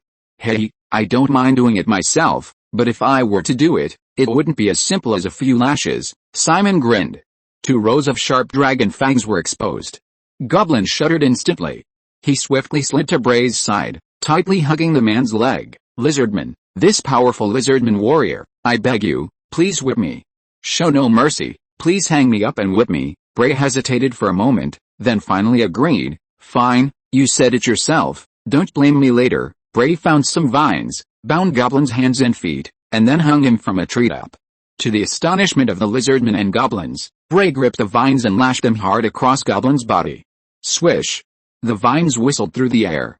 Ah! Goblin couldn't help but cry out in pain. Damn, you're serious? Bray was bewildered. Didn't you tell me to whip you? Simon watched with amusement.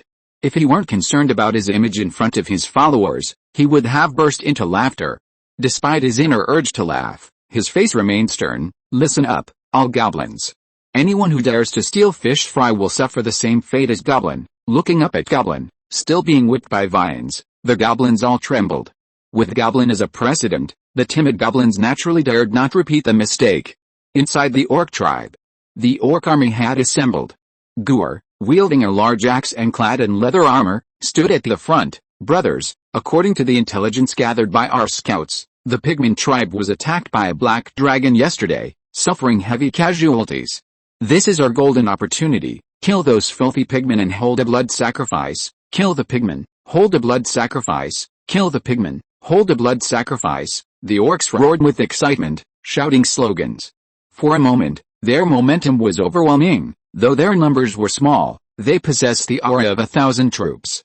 Let's go! Gur waved his hand, leading the orc warriors toward the pigman tribe. To conserve their energy, the orc army's advance wasn't particularly fast. 4 hours later, they successfully arrived at their destination. Ambush! Without another word, Gur led the charge, launching an attack on the pigman tribe. The lazy pigman tribe, relying on their large numbers of extraordinary boars, looked down on other tribes, believing they wouldn't dare offend them, and thus didn't even have sentries. By the time the pigmen discovered the orc army, the battle had already begun. Initially, the orc army caught the pigmen off guard, gaining a firm advantage, but the pigmen quickly reacted, swiftly mounting their extraordinary boars and transforming into boar riders, each one valiant and imposing. One pigman roared angrily, "Damn orcs, I'll drive you all out." If you are listening to this novel on a channel other than Fanfic World, it means it was downloaded and re-uploaded without effort. We warmly invite you to visit our channel, Fanfic World.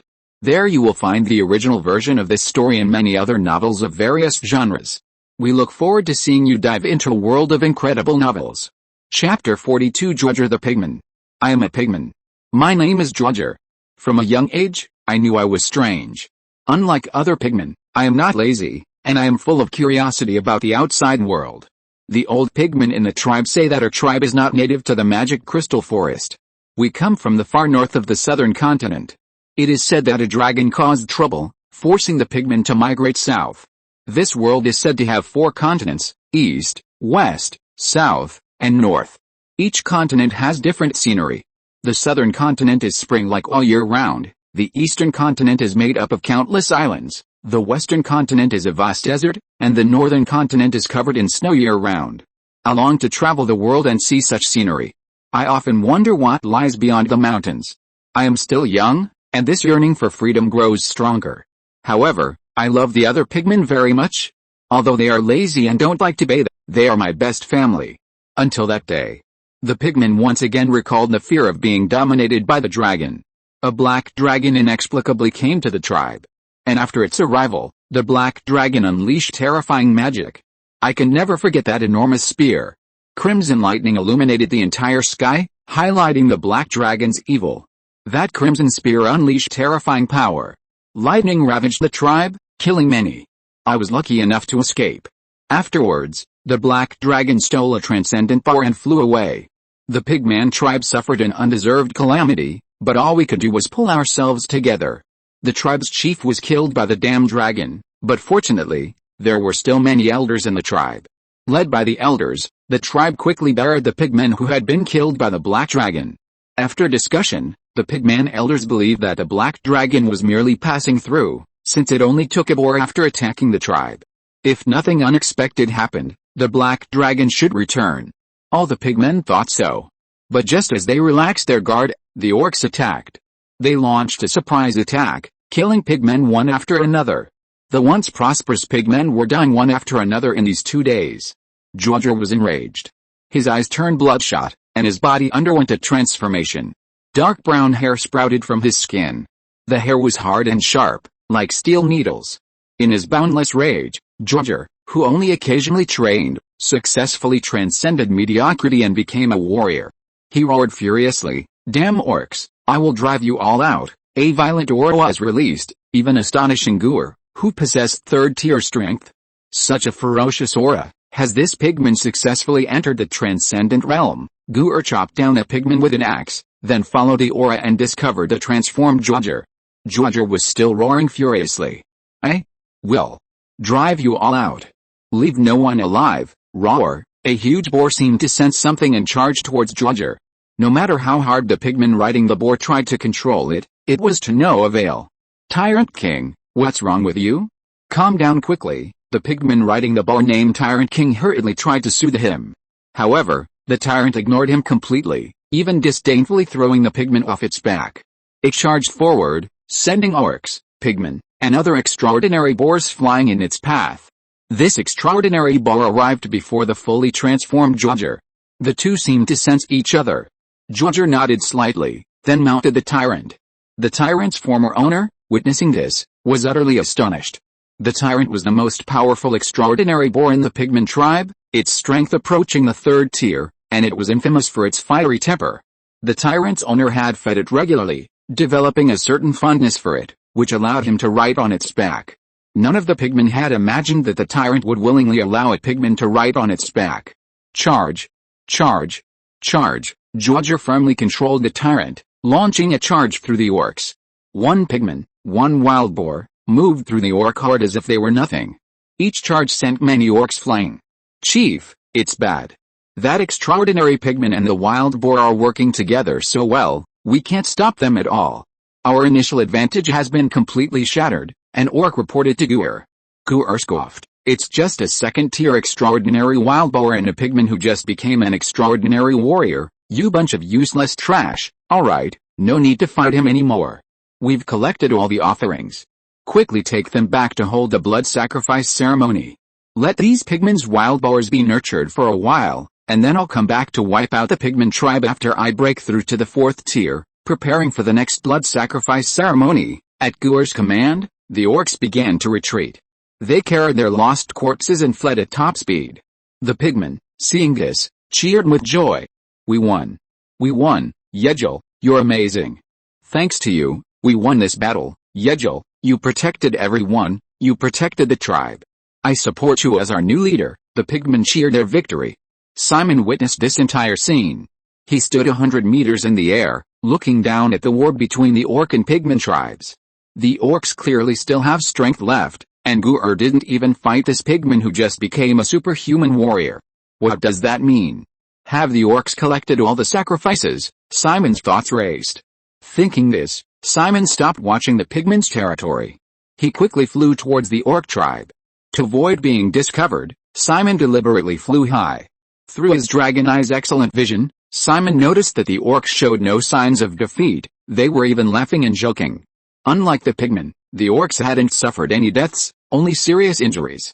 Their attack had been very sudden. Most of the pigmen hadn't even reacted yet.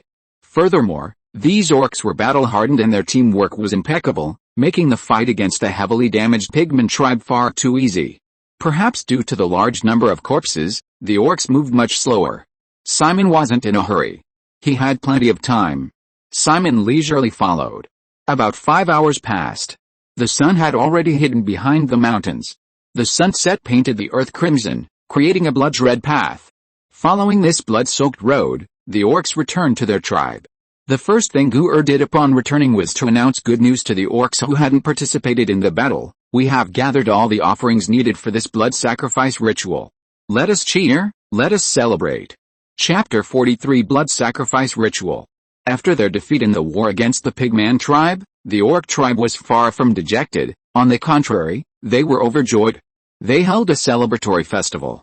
That night, a huge bonfire illuminated the entire tribe. A vast amount of food was cooked and served. The orcs danced and sang around the bonfire. Simon silently observed their every move. Why are these orcs collecting so many corpses, and what is the secret to their many extraordinary warriors? Simon was extremely curious. His intense curiosity drove him to spy on the orc tribe's daily life. His efforts paid off. The next day, the orc tribe finally held their blood sacrifice ceremony.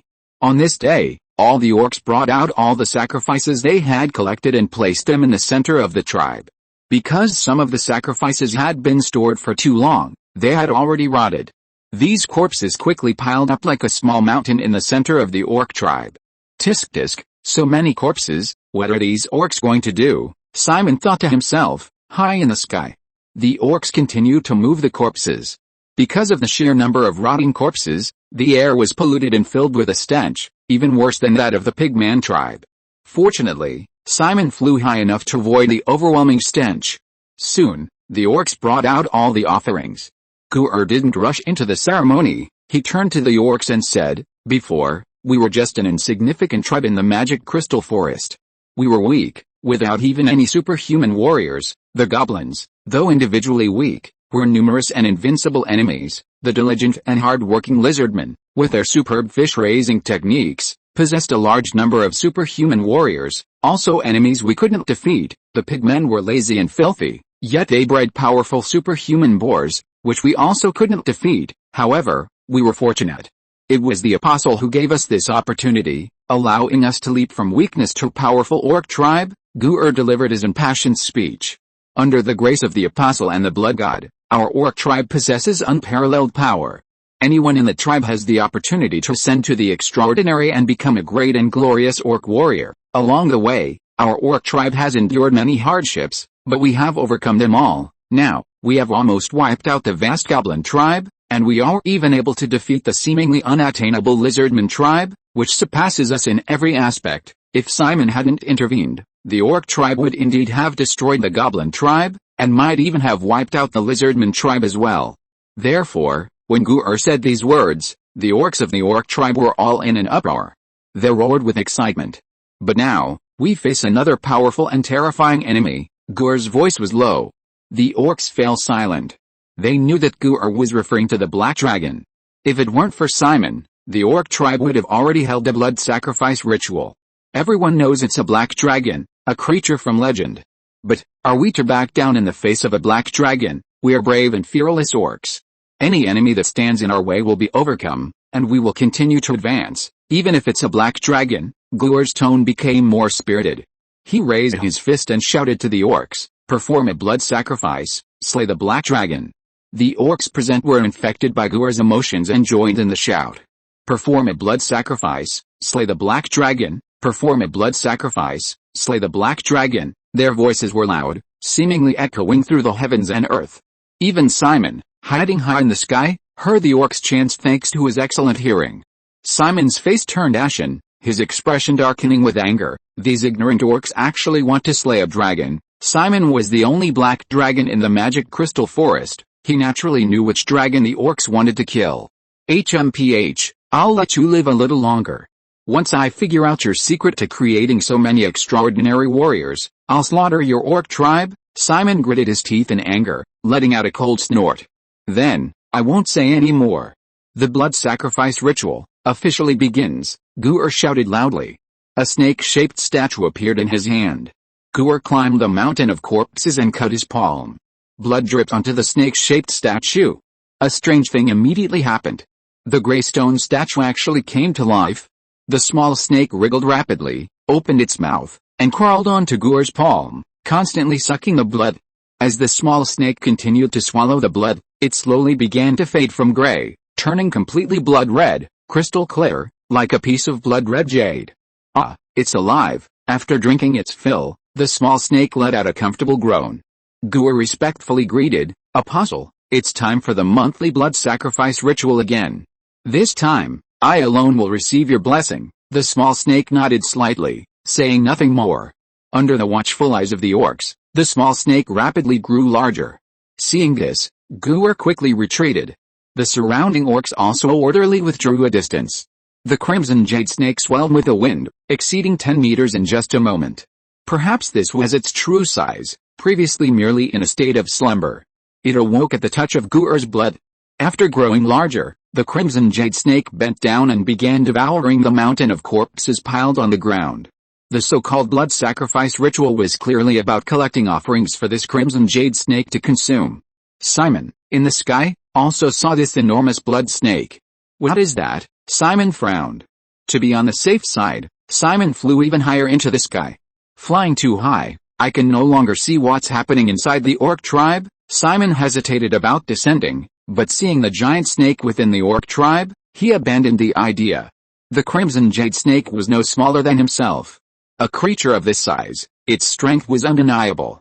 Just like the titanosaur Simon had eaten before.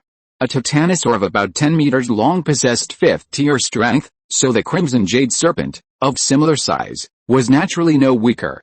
Within the orc tribe, the crimson jade serpent seemed to have been starving for a long time. It devoured its prey ravenously. Its enormous stomach was like a black hole, capable of swallowing everything. The offerings, originally resembling a small mountain, were instantly devoured by the crimson jade serpent. At the same time, its aura began to rise rapidly. Suddenly, the crimson jade serpent seemed to sense something and abruptly looked up. I found you. Chapter 44 Blood Snake. Simon stood 1,000 meters in the air. The temperature had plummeted due to the altitude, but he ignored it, silently staring down. Suddenly, his heart skipped a beat. He squinted and looked down. At this distance, even a dragon's vision would be blurred. Simon concentrated intently, but could only barely make out the movements of the crimson jade serpent. He saw the serpent, after devouring the corpse, suddenly look up at the sky. Its gaze met Simon's. This startled Simon.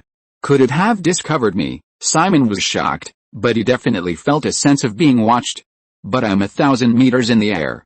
Even I couldn't possibly sense the presence of another creature from such a distance. A ridiculous thought suddenly popped into Simon's mind. Unless this serpent is much stronger than me, and by a significant margin, Simon's 5th-tier strength was nothing more than a tiny ant in the vast world, but in this small magic crystal forest, he was a local tyrant. Simon was like a crab, able to walk sideways without a care. But unexpectedly, a transcendent creature higher than the 5th rank had appeared in the small magic crystal forest. Simon was both shocked and frightened, and at the same time, a strong greed arose within him. Eating it might allow my strength to leap several ranks. Just as Simon desired the crimson jade serpent, the latter harbored the same thought. It's truly unexpected that a young black dragon would exist in such a small magic crystal forest. If I eat him, my strength should increase considerably. The crimson jade serpent looked down at the group of orcs. When did a black dragon arrive in the magic crystal forest? Gur stepped forward and answered, just a couple of days ago. Our tribe was originally supposed to hold a blood sacrifice ceremony yesterday to awaken you, the apostle, but it was delayed by this black dragon. The crimson jade serpent nodded. Very well, go and kill this dragon, and I will give you an even greater reward. The orcs were all stunned on the spot. They wanted to slay the dragon and accomplish a great feat, but they weren't stupid. Going to slay a dragon now would be suicide, at best. It did kill the black dragon. Apostle, we're no match for it. Can't you intervene personally? Gur hesitated before speaking.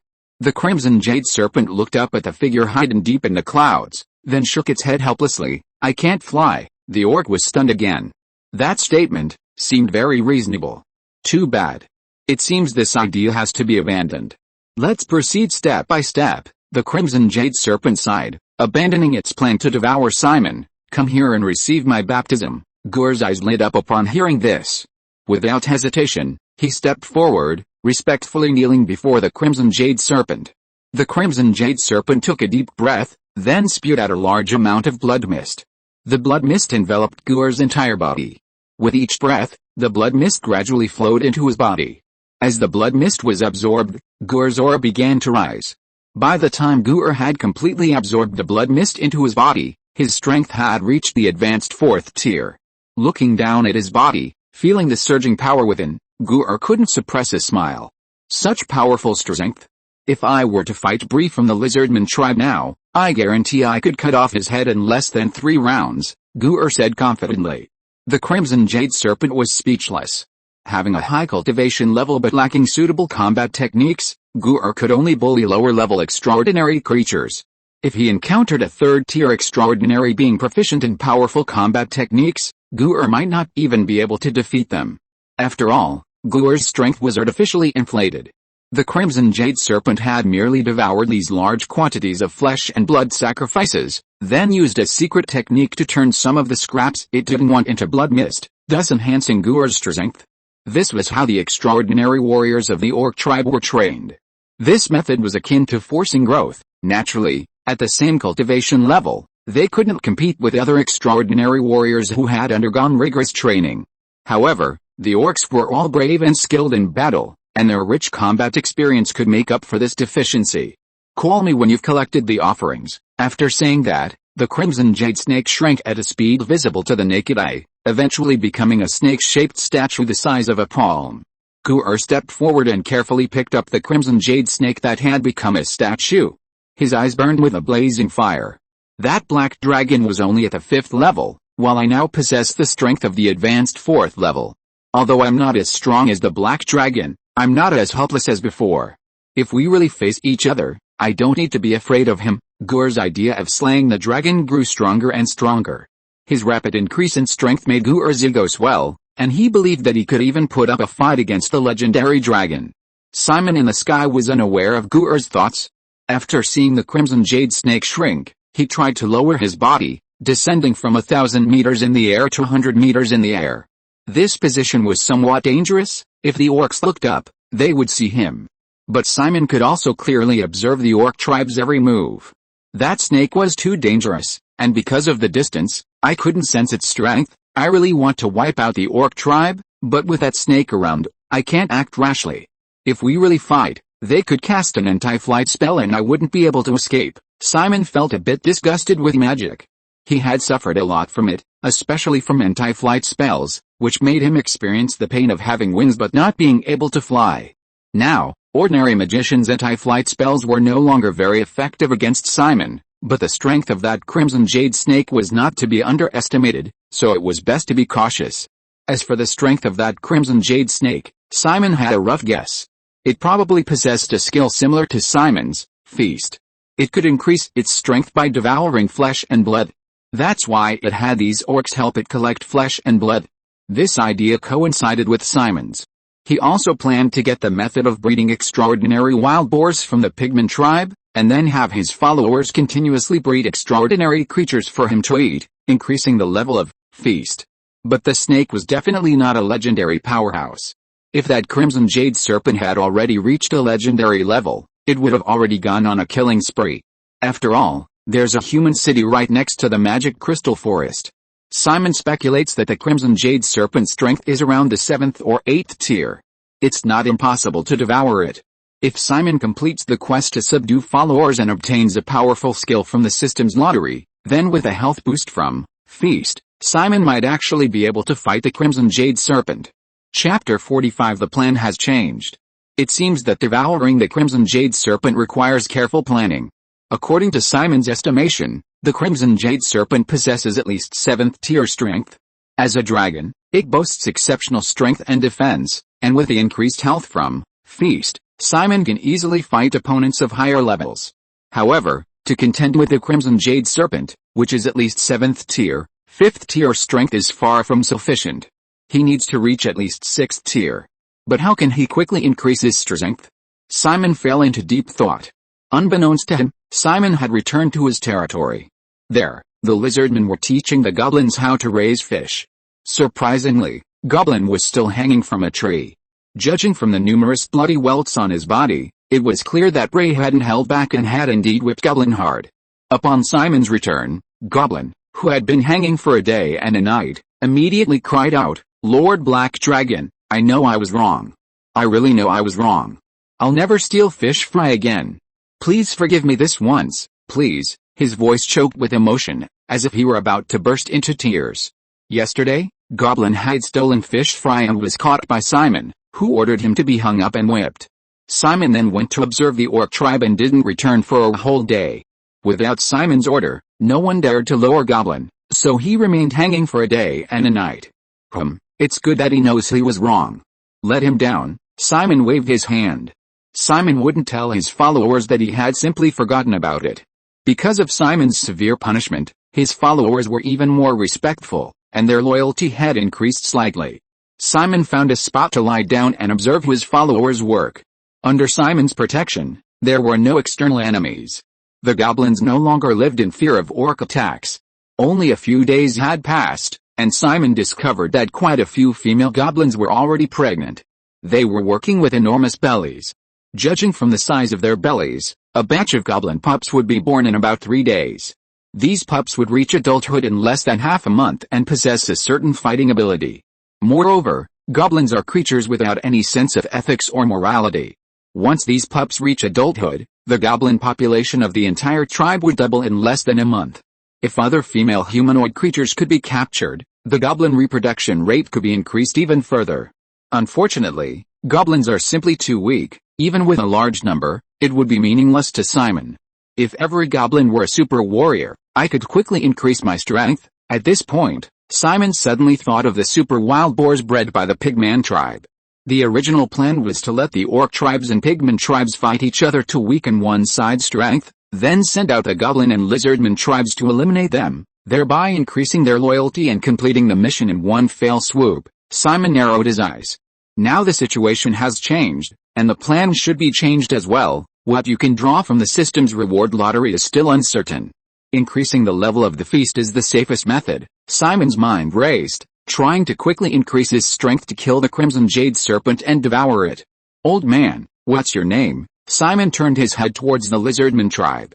The old lizardman, the leader of the lizardmen, walked over tremblingly. "Lord Black Dragon, my name is Abby. Abby, I have a task for you." The old lizardman was flattered. "Lord Black Dragon, please tell me, I will do my best to complete it." Simon thought for a moment and said, "The Pigman tribe has just finished a war with the orc tribe. Go tell them that I am very interested in their method of breeding extraordinary wild boars. Order them to hand it over within 3 days, or face the consequences." Simon decided to take the initiative to provoke a war. If the other side obediently handed over the breeding methods, Simon wouldn't mind letting these pigmen go. But if they remained stubborn, Simon wouldn't mind letting the pigmen experience the fear of being dominated by the Black Dragon again. "Yes, Lord Black Dragon," Abby replied. Although they were unfamiliar with the place after the relocation, the lizardman's work proceeded in an orderly manner. Old lizardman Abby had nothing else to do, so he summoned the lizardman warriors in the tribe. "Warriors, you all heard this. This is the first task Lord Black Dragon has assigned to our lizardman tribe. We must do it well." Although old lizardman Abby constantly thought about leading the lizardman tribe out of Simon's control, he at least had to maintain appearances. Before betraying Simon, there could be no exposure. Old lizardman Abby then led the lizardman warriors to the pigman tribe. At this time, the pigman tribe was led by Georgel. As the saying goes, a new broom sweeps clean. After becoming the leader, Georgel's first order was to establish patrol squads. This drew a chorus of sighs from the pigmen. The lazy pigmen had no desire to patrol, even when their safety was at stake. Perhaps this was the unique mindset of the pigmen. Georgia flew into a rage. Having become a superhuman warrior, Georgia completely overwhelmed the ordinary pigmen in terms of sheer presence, especially after subduing the tribe's strongest superhuman boar, the Tyrant King. Georgia instantly transformed into a dictator. Pigmen who disobeyed his orders were immediately severely injured. When the lizardmen approached the pigmen tribe, they were quickly spotted by the patrolling pigmen. "Lizardmen, what are you doing in our pigmen tribe?" A bulky pigman riding a superhuman boar stared warily at the approaching lizardmen. For safety, and with Simon guarding the tribe, there was no need to worry about enemy attacks. Therefore, this time, the old lizardman Abby brought all the lizardman warriors with her, including the strongest warrior, Bray, who possessed 3rd-tier strength and was practically on the verge of 4th tier. Faced with the overwhelming numbers of the lizardmen, the pigman cowered. "Don't hit me. I'll lead the way, the pigman tribe is just ahead," the pigman stammered, trembling and clutching his head. He was clearly a cowardly pigman. Recently, the black dragon had attacked, and the orcs had invaded. Now, he was forced to patrol by his newly appointed leader. His peaceful, quiet days of eating and sleeping were gone forever. This pigman had long since lost all will to live. Although the pigman offered to help the lizardman enter the pigman tribe, the old lizardman reassured him that he meant no harm. "Don't worry, I won't hit you. I'm only here to deliver a message from Lord Black Dragon." Lord Black Dragon. Chapter 46 The Arrogant Judger. Lord Black Dragon, what do you mean? The timid pigman was terrified at the mere mention of Black Dragon. A few days ago, the Black Dragon had suddenly attacked, and he had witnessed its terrifying form firsthand. Fortunately, his dwelling was relatively remote, and the attack hadn't affected him. Even so, the aura emanating from the Black Dragon from a great distance was still chilling. Yes, our lizardman tribe and the goblin tribe have already submitted to Lord Black Dragon. This time, our lizardman tribe represents Lord Black Dragon. Old lizardman Abby spoke with a hint of smugness. The pigman tribe was incredibly powerful, and their extraordinary wild boars were as indestructible as tanks. Previously, the old lizardman tribe had also represented the lizardman tribe in seeking cooperation with the pigman. But unfortunately, the pigmen, relying on their superior strength, completely ignored the old lizardmen. Truly, fortunes change, and one shouldn't underestimate the old and poor. Abby had returned to the pigman tribe, but her status had changed. "What? You've actually submitted to the Black Dragon?" The pigman's expression changed drastically. "Guests from afar, please come in." He then jumped off the boar's back. "Old lizardman, you're too old for that. Don't walk like us young people. Come on, ride on my pig," the boar grunted, seemingly dissatisfied. But the pigman slapped the boar hard, and the boar immediately stopped complaining. "How could I?" Abby said shyly, but quickly. However, Abby was old after all, and not a superhuman warrior, so climbing onto the boar was difficult. After 2 unsuccessful attempts, Abby quickly called to the lizardman behind her, "Archie, what are you doing? Help me up." The lizardman named Archie then stepped forward to help, dragging Abby onto the boar. "Follow me, I'll take you to the tribe to find the chief." "But I wonder what business the Black Dragon has with our pigman tribe?" The pigman led the way obsequiously, looking every bit the lackey. This made Abby feel a surge of satisfaction. "Nothing much, just that the Black Dragon has taken a liking to your wild boars and wants to know how you breed them." The old lizardman made no attempt to hide anything. This time, he had brought all the warriors of the lizardman tribe. Even if they couldn't defeat the pigman tribe, at least they could escape unscathed. Besides, they had Simon's backing. The pigmen were lazy, but not stupid. Unless they were courting death, no one wanted to offend a Black Dragon, especially after the Black Dragon had recently inflicted such psychological trauma on all the pigmen. "What? That Black Dragon actually wants our breeding secrets?" The pigman was shocked, cold sweat pouring down his forehead.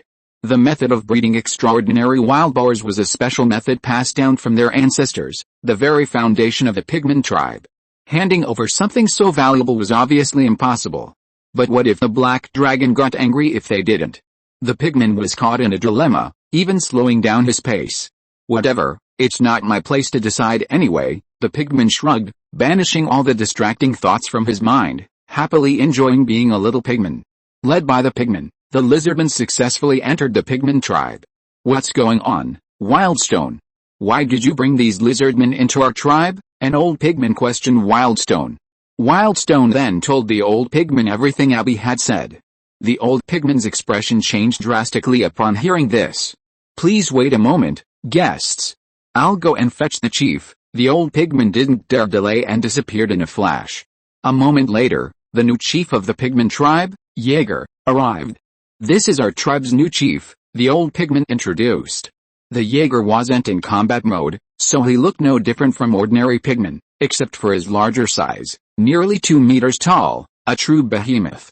It must be said, the Jaeger had immense potential. After reaching the transcendent level, he not only possessed the talent for berserk mode, but his basic strength had also increased significantly. "You're sent by the Black Dragon?" the Jaeger asked arrogantly, showing no respect for the lizardman before him. The berserk talent had not only granted him immense power but had also influenced his personality, making him arrogant and conceited. "Yes," the old lizardman Abby nodded. All the lizardman warriors stared intently at the Jaeger.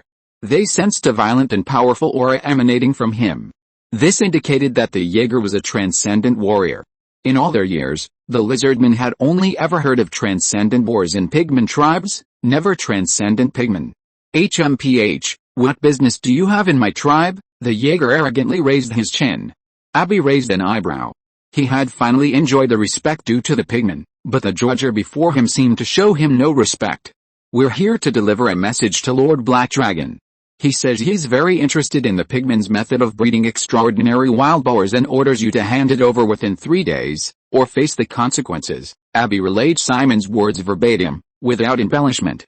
He had expected the judger to be terrified and obediently hand over the breeding method. Unexpectedly, the other party looked disdainful. "HMPH, he tells us to hand it over, so we have to give it to him. It's just a black dragon. What is he anyway?" Before the judger could finish speaking, an elderly pigman pressed his hand firmly to his mouth. excuse me, we'll consider this matter. Please, gentlemen, return home." The elderly pigman smiled awkwardly. Abby scratched his head, giving the judger a strange look. "How strange, there are even pigmen who aren't afraid of the Black Dragon," he muttered to himself, then waved his hand. "Now that the message has been delivered, let's go back." Abby led the lizardmen away from the pigman tribe. After the lizardmen had all left, George glared at the old pigman who was covering his mouth. "HMPH, old man, are you planning a rebellion? I don't mind sending you back to your family sooner." The old pigman gave a bitter smile. George used to be quite well behaved, especially enjoying listening to his stories about the outside world. But for some reason, after becoming the tribe's leader, his personality changed drastically, becoming like a tyrant. But a tyrant is a tyrant. We can tolerate everything else, but you absolutely cannot utter words that insult the Black Dragon. The entire pigman tribe might be wiped out because of one sentence. Chapter 47. Let's start the war. Regarding the Black Dragon's demand for our method to breed extraordinary boars, let's hold a meeting now. Within the pigman tribe, all the pigmen with any say gathered together. They sat in a circle around a large table in the center of the tribe. Many other pigmen were also present. This matter concerned the survival of the entire tribe, so even ordinary pigmen could listen and offer their opinions. "I disagree with handing it over. Extraordinary boars are the foundation of our pigman tribe. As long as we can breed more extraordinary boars, what is that Black Dragon?" It was Chief Jaeger who spoke. As the tribe's leader, Jaeger had the right to speak first. "Besides, it's just a Black Dragon. After I go berserk and join forces with Tyrant King, a mere Black Dragon is nothing to fear." The pigmen were speechless.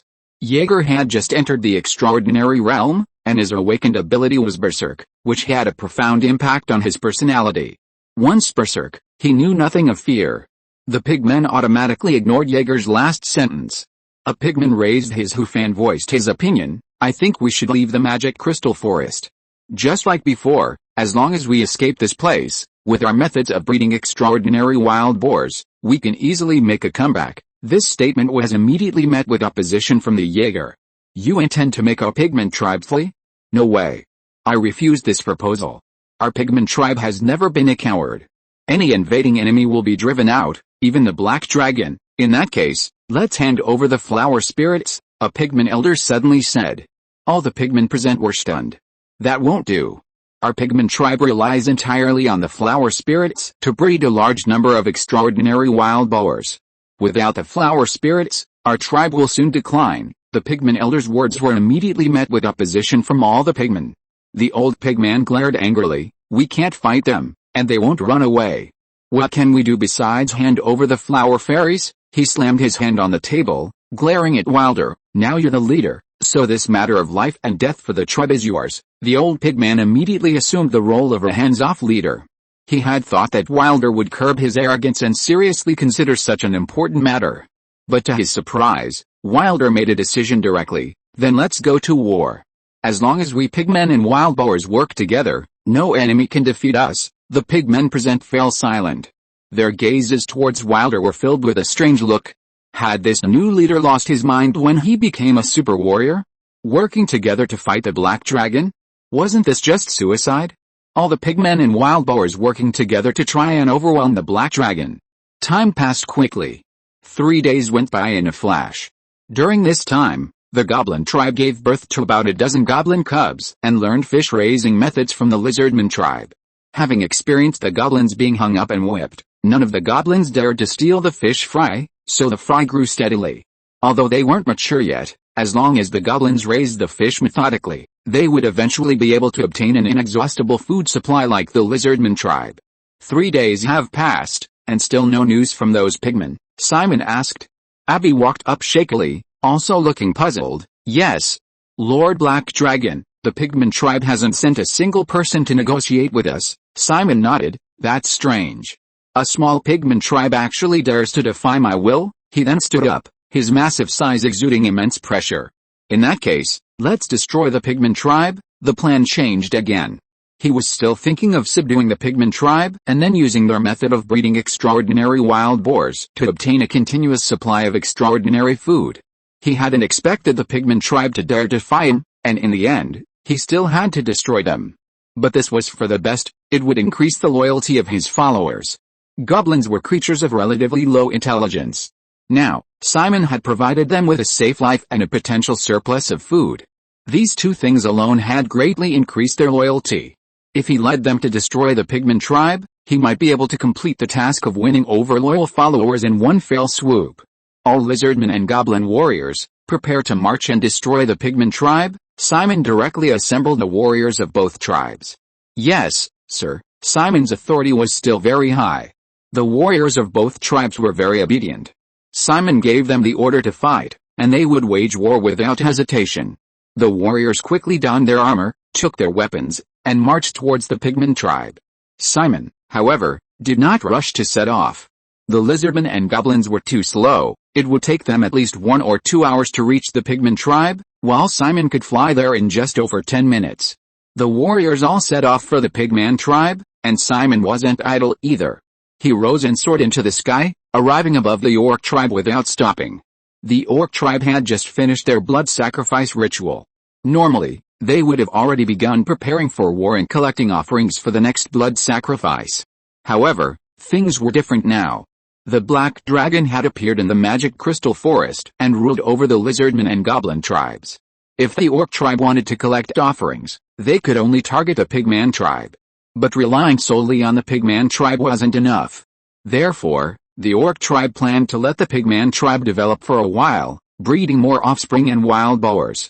During this time, the orc tribe was hunting wild animals on a large scale, preparing for the blood sacrifice ritual. Simon observed the orc's movements from above. What is the origin of that blood serpent? It can even nourish its followers. The orc chieftain was only at the 3rd tier before, but after being nourished, he has reached the advanced 4th tier. Simon didn't act rashly. The orc tribe must be killed, and the blood serpent Simon must be eaten. Therefore, the stronger these orcs are, the happier Simon is. The orc already possesses the strength of a high-level 4th tier, and just one more big step will allow him to advance to the 5th tier. After Simon devours the extraordinary wild boar from the pigman tribe, the 5th tier Goor will be confident of advancing to a high-level 6th tier. With a life point boost from Feast, Simon will have the power to fight at least a 7th tier blood jade serpent. I'm really looking forward to it. Orc, when will you finally reach the 5th tier? Chapter 48 Sense of Oppression. Lizardmen, goblins, what do you want? On the outskirts of the pigman tribe, a patrolling pigman knight spotted fully armed lizardmen and goblins. In truth, this pigman already knew the purpose of their arrival. 3 days ago, the pigman tribe's meeting was unilaterally decided by their chief to wage war against the Black Dragon. All the pigmen advised their chief to be cautious, but he was obstinate, even attacking elders who opposed him. Currently, no one in the pigman tribe could match Jaeger. Especially after his berserk state, even ordinary second-tier warriors couldn't defeat Jaeger, let alone a group of ordinary pigmen. HMPH, your pigman tribe dares to defy Lord Black Dragon. Today is the day your pigman tribe perishes, Goblin sneered, speaking coldly. Compared to the lizardman tribe, the goblin tribe was undoubtedly more loyal to Simon. Simon had not only saved the goblin tribe twice but also provided them with safety and food. Under a combination of kindness and severity, the goblin's loyalty increased dramatically in just a few days. Damn it, the Black Dragon's followers are attacking. I must report this to the tribe. The pigman rider, riding his extraordinary boar, turned and fled. Don't let him escape, Goblin hurled his spear. However, the extraordinary boar was too fast, and Goblin's attack didn't kill the pigman. The sharp spear merely grazed his shoulder, leaving a shallow blood stain. Watch me, a lizardman with a hideous scar on his chest stepped forward. This lizardman was none other than Simon's strongest warrior, Bray. Ha! Bray roared, lunging forward. At full power, he was even faster than the extraordinary boar. Bray yanked the pigman off the boar's back, then swung his machete mercilessly. Blood splattered everywhere. The war had officially begun. Kill! The lizardmen and goblins charged into the pigman tribe, beginning the slaughter. However, the pigmen reacted quickly, immediately mounting their super boars to counterattack. Despite the lizardmen and goblins catching the pigmen off guard, the latter were quite strong and quickly recovered, launching a fierce counterattack. One after another, boar riders charged. The lizardmen and goblins were pushed back step by step, and even Bray, facing a large number of charging boar riders, could only temporarily retreat. The warriors were battered and bruised, their spirits low. Just then, a dark shadow appeared on the ground. The shadow almost blotted out the sky. When it appeared, all the creatures present felt a subtle pressure. Roar! A deafening roar echoed from the sky, and a black dragon made its dazzling appearance. A colossal creature descended from the sky, landing behind the lizardmen and goblins. Lord Black Dragon! Lord Black Dragon is here! Lord Black Dragon is here! We've won this battle, brothers, charge! Bring victory to Lord Black Dragon! With Simon's arrival, the lizardmen and goblins reached their peak momentum. One by one, lizardmen and goblins charged fearlessly towards the enemy. Simon showed no mercy, opening his maw and unleashing a torrent of flames. The scorching flames engulfed the boar riders. The intense heat distorted the air, and the boar riders screamed in agony. Under the roar of the fire dragon, the air was filled with the aroma of roasting meat. No, the boar leader, Georger, was furious. He hadn't expected the difference in strength between the two sides to be so vast. Being affected by berserk mode didn't mean he didn't care about his family. Watching the boars lose their lives under the black dragon's fiery breath, Georger's eyes turned bloodshot. Enraged flames engulfed his entire body, causing him to instinctively activate his berserk ability. Sharp bristles sprouted from his body, making him look like a hedgehog. Tyrant King, having completed his berserk transformation, Jaeger roared.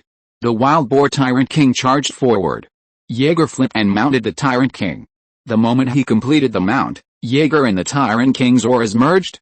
Huh? This guy's aura is strange. Simon was also drawn to the odd aura emanating from Jaeger. He's clearly just a level 1 transcendent pigman and a level 2 transcendent boar, but when they're riding together, they unleash a level 3 aura. Normally, a level 3 transcendent warrior's strength would be greater than that of a level 1 transcendent warrior plus a level 2 warrior.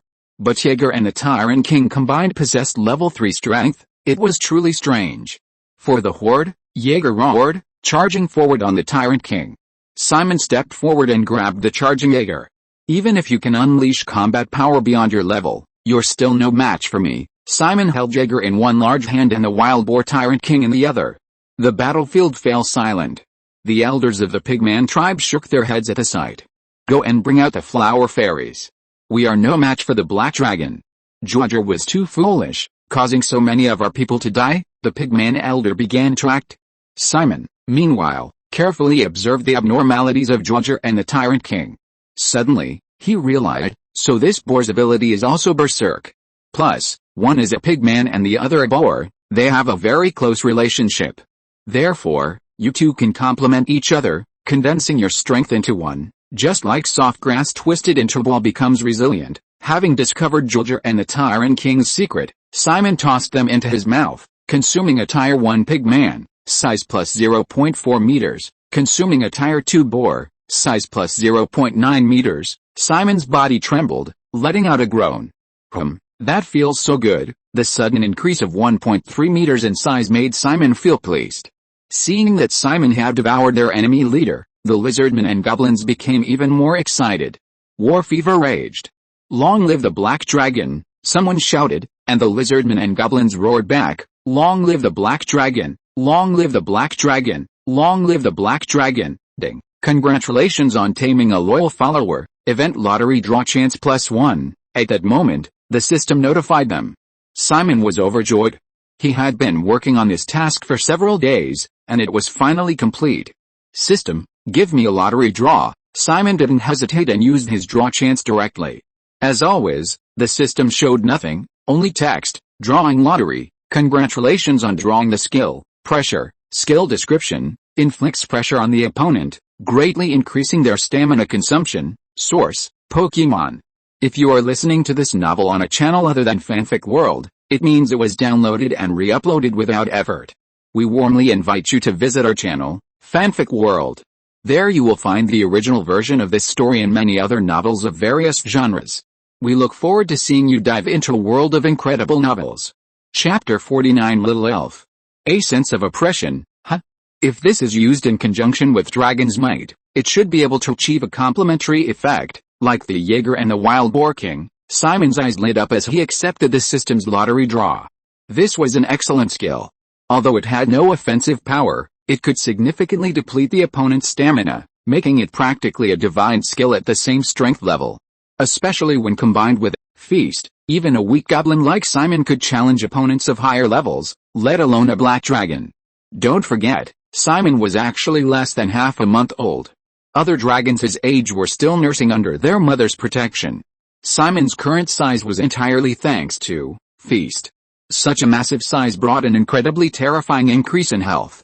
Simon was confident that even at the 5th rank, he could now contend with 7th rank extraordinary creatures.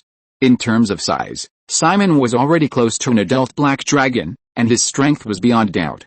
Perfect, let's test the new skill on these pigmen. Simon's gaze sharpened, and then a terrifying pressure emanated from his body. All the pigmen trembled, their legs going weak. Many of the extraordinary boars even scattered in fear, throwing off the pigmen they were carrying. Seeing this, Simon shook his head. The effect of Dragon's Might has increased a bit, but not as much as I imagined. It seems the oppressive skill's main effect is to reduce stamina, making it suitable for a prolonged battle. Simon opened the system and glanced at his attribute panel. My size has exceeded 18 meters. I estimate that I'll have the strength of a 6th tier beast when I reach 20 meters. These extraordinary boars will be just what I need. Thinking this, Simon stepped forward and grabbed one extraordinary boar after another, throwing them into his mouth. Consumed a Tier 2 wild boar, size plus 0.7 meters. Consumed a Tier 2 wild boar, size plus 0.5 meters. Consumed a Tier 2 wild boar, size plus 0.6 meters. Consumed a Tier 2 wild boar, size plus 0.6 meters. Crunch, crunch. The sound of chewing rang out, and no one on the battlefield dared to make a move. The pigmen were too afraid to move, while the lizardmen and goblins didn't want to disturb Simon's meal. Simon devoured 4 extraordinary wild boars in one go. Boom. Simon suddenly felt as if something had broken free of its cocoon within him, and a boundless, overwhelming power surged through his body. Name, Simon. Level, Tier 6, size, 20.52 meters. Skills, Feast, Roar of the Fire Dragon, Ancient Dragon Thunder Spear. Pressure, ha. Indeed, only by devouring extraordinary creatures can I quickly become stronger. Simon roared to the sky. After breaking through to Tier 6, his aura was fully revealed, spreading throughout the entire battlefield. The majesty of the dragon swept over all living beings. The pigmen, hostile to Simon, were so terrified their legs went weak and they collapsed to the ground. Powerful black dragon, This is the secret to our breeding of extraordinary wild boars. Please forgive our intrusion." An elderly pigman knelt, dragging a small cage in his hands. Simon bent down and looked closely. Inside the cage was a humanoid creature.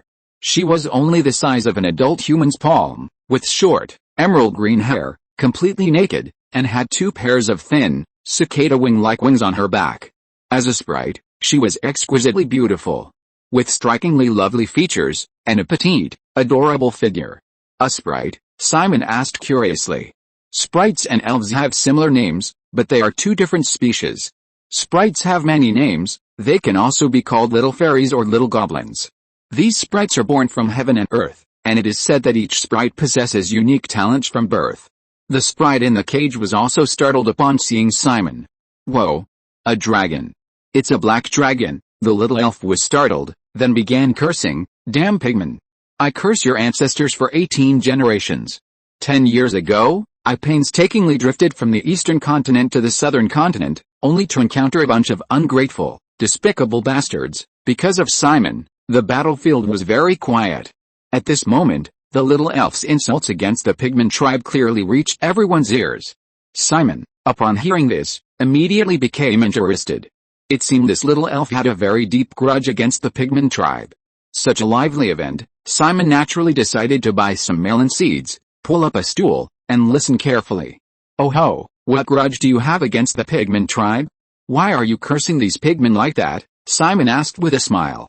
The little elf looked at the behemoth in front of her, her face turning pale instantly. Thinking that she had no way out anyway, and would probably be imprisoned by the pigmen for the rest of her life, she might as well just die and be done with it, maybe even be reincarnated. Thinking this way, the little elf was no longer afraid of Simon. "HMPH, Black Dragon, let me tell you, these pigmen are truly despicable. 10 years ago, I came to the southern continent from the eastern continent and accidentally encountered a pigman tribe. They were on the verge of extinction, and I couldn't bear it, so I helped them breed extraordinary wild boars, and guess what? They actually imprisoned me, forcing me to help them cultivate flowers day and night." The little elf stomped his foot angrily as he spoke. The lizardmen and goblins looked at the pigmen with astonishment. They usually thought the pigmen were just a little lazy, but they never expected them to be so ungrateful, imprisoning their tribe's benefactor. Some of the younger pigmen, unaware of the situation, also stared wide-eyed at their elders with complicated expressions. "So, all the extraordinary wild boars in the pigman tribe are related to you then?" Simon didn't seem to care about the pigmen's ingratitude. Such things happened far too often in this world. When the little fairy, lacking sufficient strength, reveals her ability to cultivate extraordinary wild boars, it naturally attracts covetous eyes. Of course. I'm a flower fairy, a natural expert in growing and cultivating flowers. The flowers I grow are not only beautiful, but they also possess a touch of extraordinary aura. Any creature that consumes my flowers for a long time can reach the extraordinary realm and become a powerful warrior. The little fairy spoke with great pride, even placing her hands on her hips and slightly raising her chin. "If your nose could stretch like Pinocchio's, it would surely reach the heavens." "Is that so?" Simon mused. He hadn't expected this tiny creature, smaller than his fingernail, to possess such abilities. It was truly astonishing. Simon looked down at the pig man carrying the small cage and asked, "Go and bring me the flower she cultivated." The pig man quickly brought a flower. Simon carefully took the flower, pinching his nails, afraid of accidentally breaking it. Chapter 50. Why are you yelling so loudly? Simon accepted the flower from the pigman. Then a strange scene unfolded. On the blood-soaked battlefield, all the warriors remained motionless, while a giant dragon stood in the center, its claws gripping the flower, its movements restrained and cautious, its gaze intently fixed on the blossom in its hand. This flower does indeed possess a faint aura of transcendence, but it's far too weak. Normally, it couldn't possibly cause a creature to transform and reach the transcendent realm, Simon said slowly after examining it for a while. The little elf in the cage had long since lost all will to live. Imprisoned by the pigman for so many years, the little elf had also contemplated suicide. Therefore, even facing the terrifying black dragon, the little elf felt no fear. Even death didn't matter. What in this world was worth fearing? Upon hearing Simon's questioning, the little elf immediately cursed, spewing profanities. "Pah! You blind black dragon, what do you know?" Simon's eyes twitched involuntarily. This guy's cursing was truly filthy. Simon ignored the sprite and instead ate the flower with his thick tongue, consumed a tier 1 fairy flower, size plus 0.09 meters, the system notified him. Simon's eyes gleamed, his gaze towards the sprite burning with fervor. How long is the growth cycle of this flower? How many can you cultivate at once? Don't underestimate the small amount of growth a flower could provide Simon with. Flowers are never limited to a single bloom. If the sprite specifically cultivated flowers for him, his size would increase faster than if he devoured the extraordinary wild boars of the pigment tribe. What? Now you know how powerful the fairy flowers I grow are, the sprite asked, hands on her hips, beaming with pride. Answer me, Simon said. The sprite then replied, a batch matures every 2 months, and I can cultivate about 1,000 at a time. Upon hearing this, Simon immediately began calculating in his mind. If the sprite specifically cultivated flowers for him, it meant he could increase his size by 90 meters in 2 months. Of course, this was only in an ideal scenario. As his strength increased, the effects of the fairy flower would diminish, but it would still increase his size by several tens of meters. A treasure. This little sprite is a treasure. With her, completing the 3-month quest to ascend to legendary status would be just around the corner. Ha, little one, come work for me, Simon invited. In his eyes, this little sprite was worth far more than the combined value of the lizardman tribe and the goblin tribe. HMPH, you think I'll just follow you because you say so? I've made up my mind. From today onwards, I trust no one. If you disagree, I'll fight you. The worst that can happen is death, unable to fulfill my dream of traveling the world, being locked up and tending flowers all day. What's the point of living like this? I might as well die. The little sprite crossed her arms and plopped down in the cage, completely giving up. Simon's eyes darted around. 1 year. You just need to be my follower for 1 year, then I'll set you free. Simon held up a finger, attempting to negotiate with the little sprite. The little elf paused. Are you serious? Although she kept saying she didn't want to live anymore, who really wants to die? Upon learning that Simon was willing to set her free, the gloom that had been building up in the little elf's heart for so long instantly vanished. Of course, I'm a dragon, I never lie, Simon said with a smile. If someone who knew him well were here, they would know that Simon was up to no good again. Year after year, how many years there are? When the time comes, whether you can leave or not is just a matter of my word. The little elf jumped up, raising her arms and cheering, great! Great! Just 1 more year and I'll be free. Growing flowers for the pigman is growing flowers. Growing flowers for the black dragon is also growing flowers. But those hateful pigmen repay kindness with enmity, imprisoning their great benefactor and forcing her to grow flowers. That's a different matter. It seems you've agreed. You'll thank yourself for your choice today later, Simon said, a smile playing on his lips. Although Simon could also force the little elf to grow flowers like the pigman, that would undoubtedly be inefficient, not what he wanted. Release her, Simon commanded. The pigman dared not disobey and could only open the small cage. Freed, the little elf happily flew into the air. Yay, I'm free. I finally escaped these filthy, stinking pigmen. The little elf danced joyfully in the air. What's your name? Simon asked casually. The little elf flew to Simon and answered excitedly, Andy. My name is Andy, dear black dragon. What's your name, Simon? Simon also gave his name. Next, it's time to deal with the pigman tribe. Simon's smile faded, and he turned his gaze to the remaining pigmen. The pigmen immediately trembled. Simon waved his hand, take all the extraordinary boars back, kill all the pigmen. Although Simon wasn't exactly a good person, and was also a dragon, he still found the pigmen's ingratitude in imprisoning their benefactor despicable. Just as Simon was about to order the killing of all the pigmen, a system notification sounded in his ear. You have subdued the lizardman tribe and the goblin tribe, and defeated the pigman tribe, successfully occupying more than half of the power in the magic crystal forest. Please unify the magic crystal forest and establish your own territory. Task reward, lottery draws +2. This time the system reward is 2 lottery draws. Does this mean the task is quite difficult? If there are any obstacles to unifying the magic crystal forest, they will definitely be the crimson jade serpent of the orc tribe and the mysterious elf tribe. But since the task is to unify the magic crystal forest, doesn't that mean Simon has to subdue all the remaining tribes? Simon thought for a moment and still gave the order, kill all these pigmen, leave no one alive. Simon still gave the order to slaughter the pigmen. Since the task requires unifying the magic crystal forest, then just make the pigman tribe in the magic crystal forest disappear. What, Black Dragon, are you not even willing to spare children and the elderly? After Simon spoke, the old pigman couldn't help but shout in grief and indignation. Simon sneered, slapping the old pigman who had spoken into pulp. Why are you yelling so loudly? If you don't cut the weeds at the root, they'll grow back in the spring. Who knows if he will let the old pigman and children go today, or if a pigman will suddenly rise up again in a few years. Elder, the pigmen cried out in anguish at the sight of their tribe's elder's gruesome death. Simon grinned maliciously. Don't worry, it'll be your turn soon. He hasn't been dead long. I'll send you down to see him right away. Maybe you'll even keep each other company. End of this chapter. Thank you so much for reading until the end. Don't forget to give it a like. Looking for more exclusive content and immediate access? Subscribe to our Patreon. Remember, every like, subscription or donation encourages us to continue. Thank you all. See you in the next video.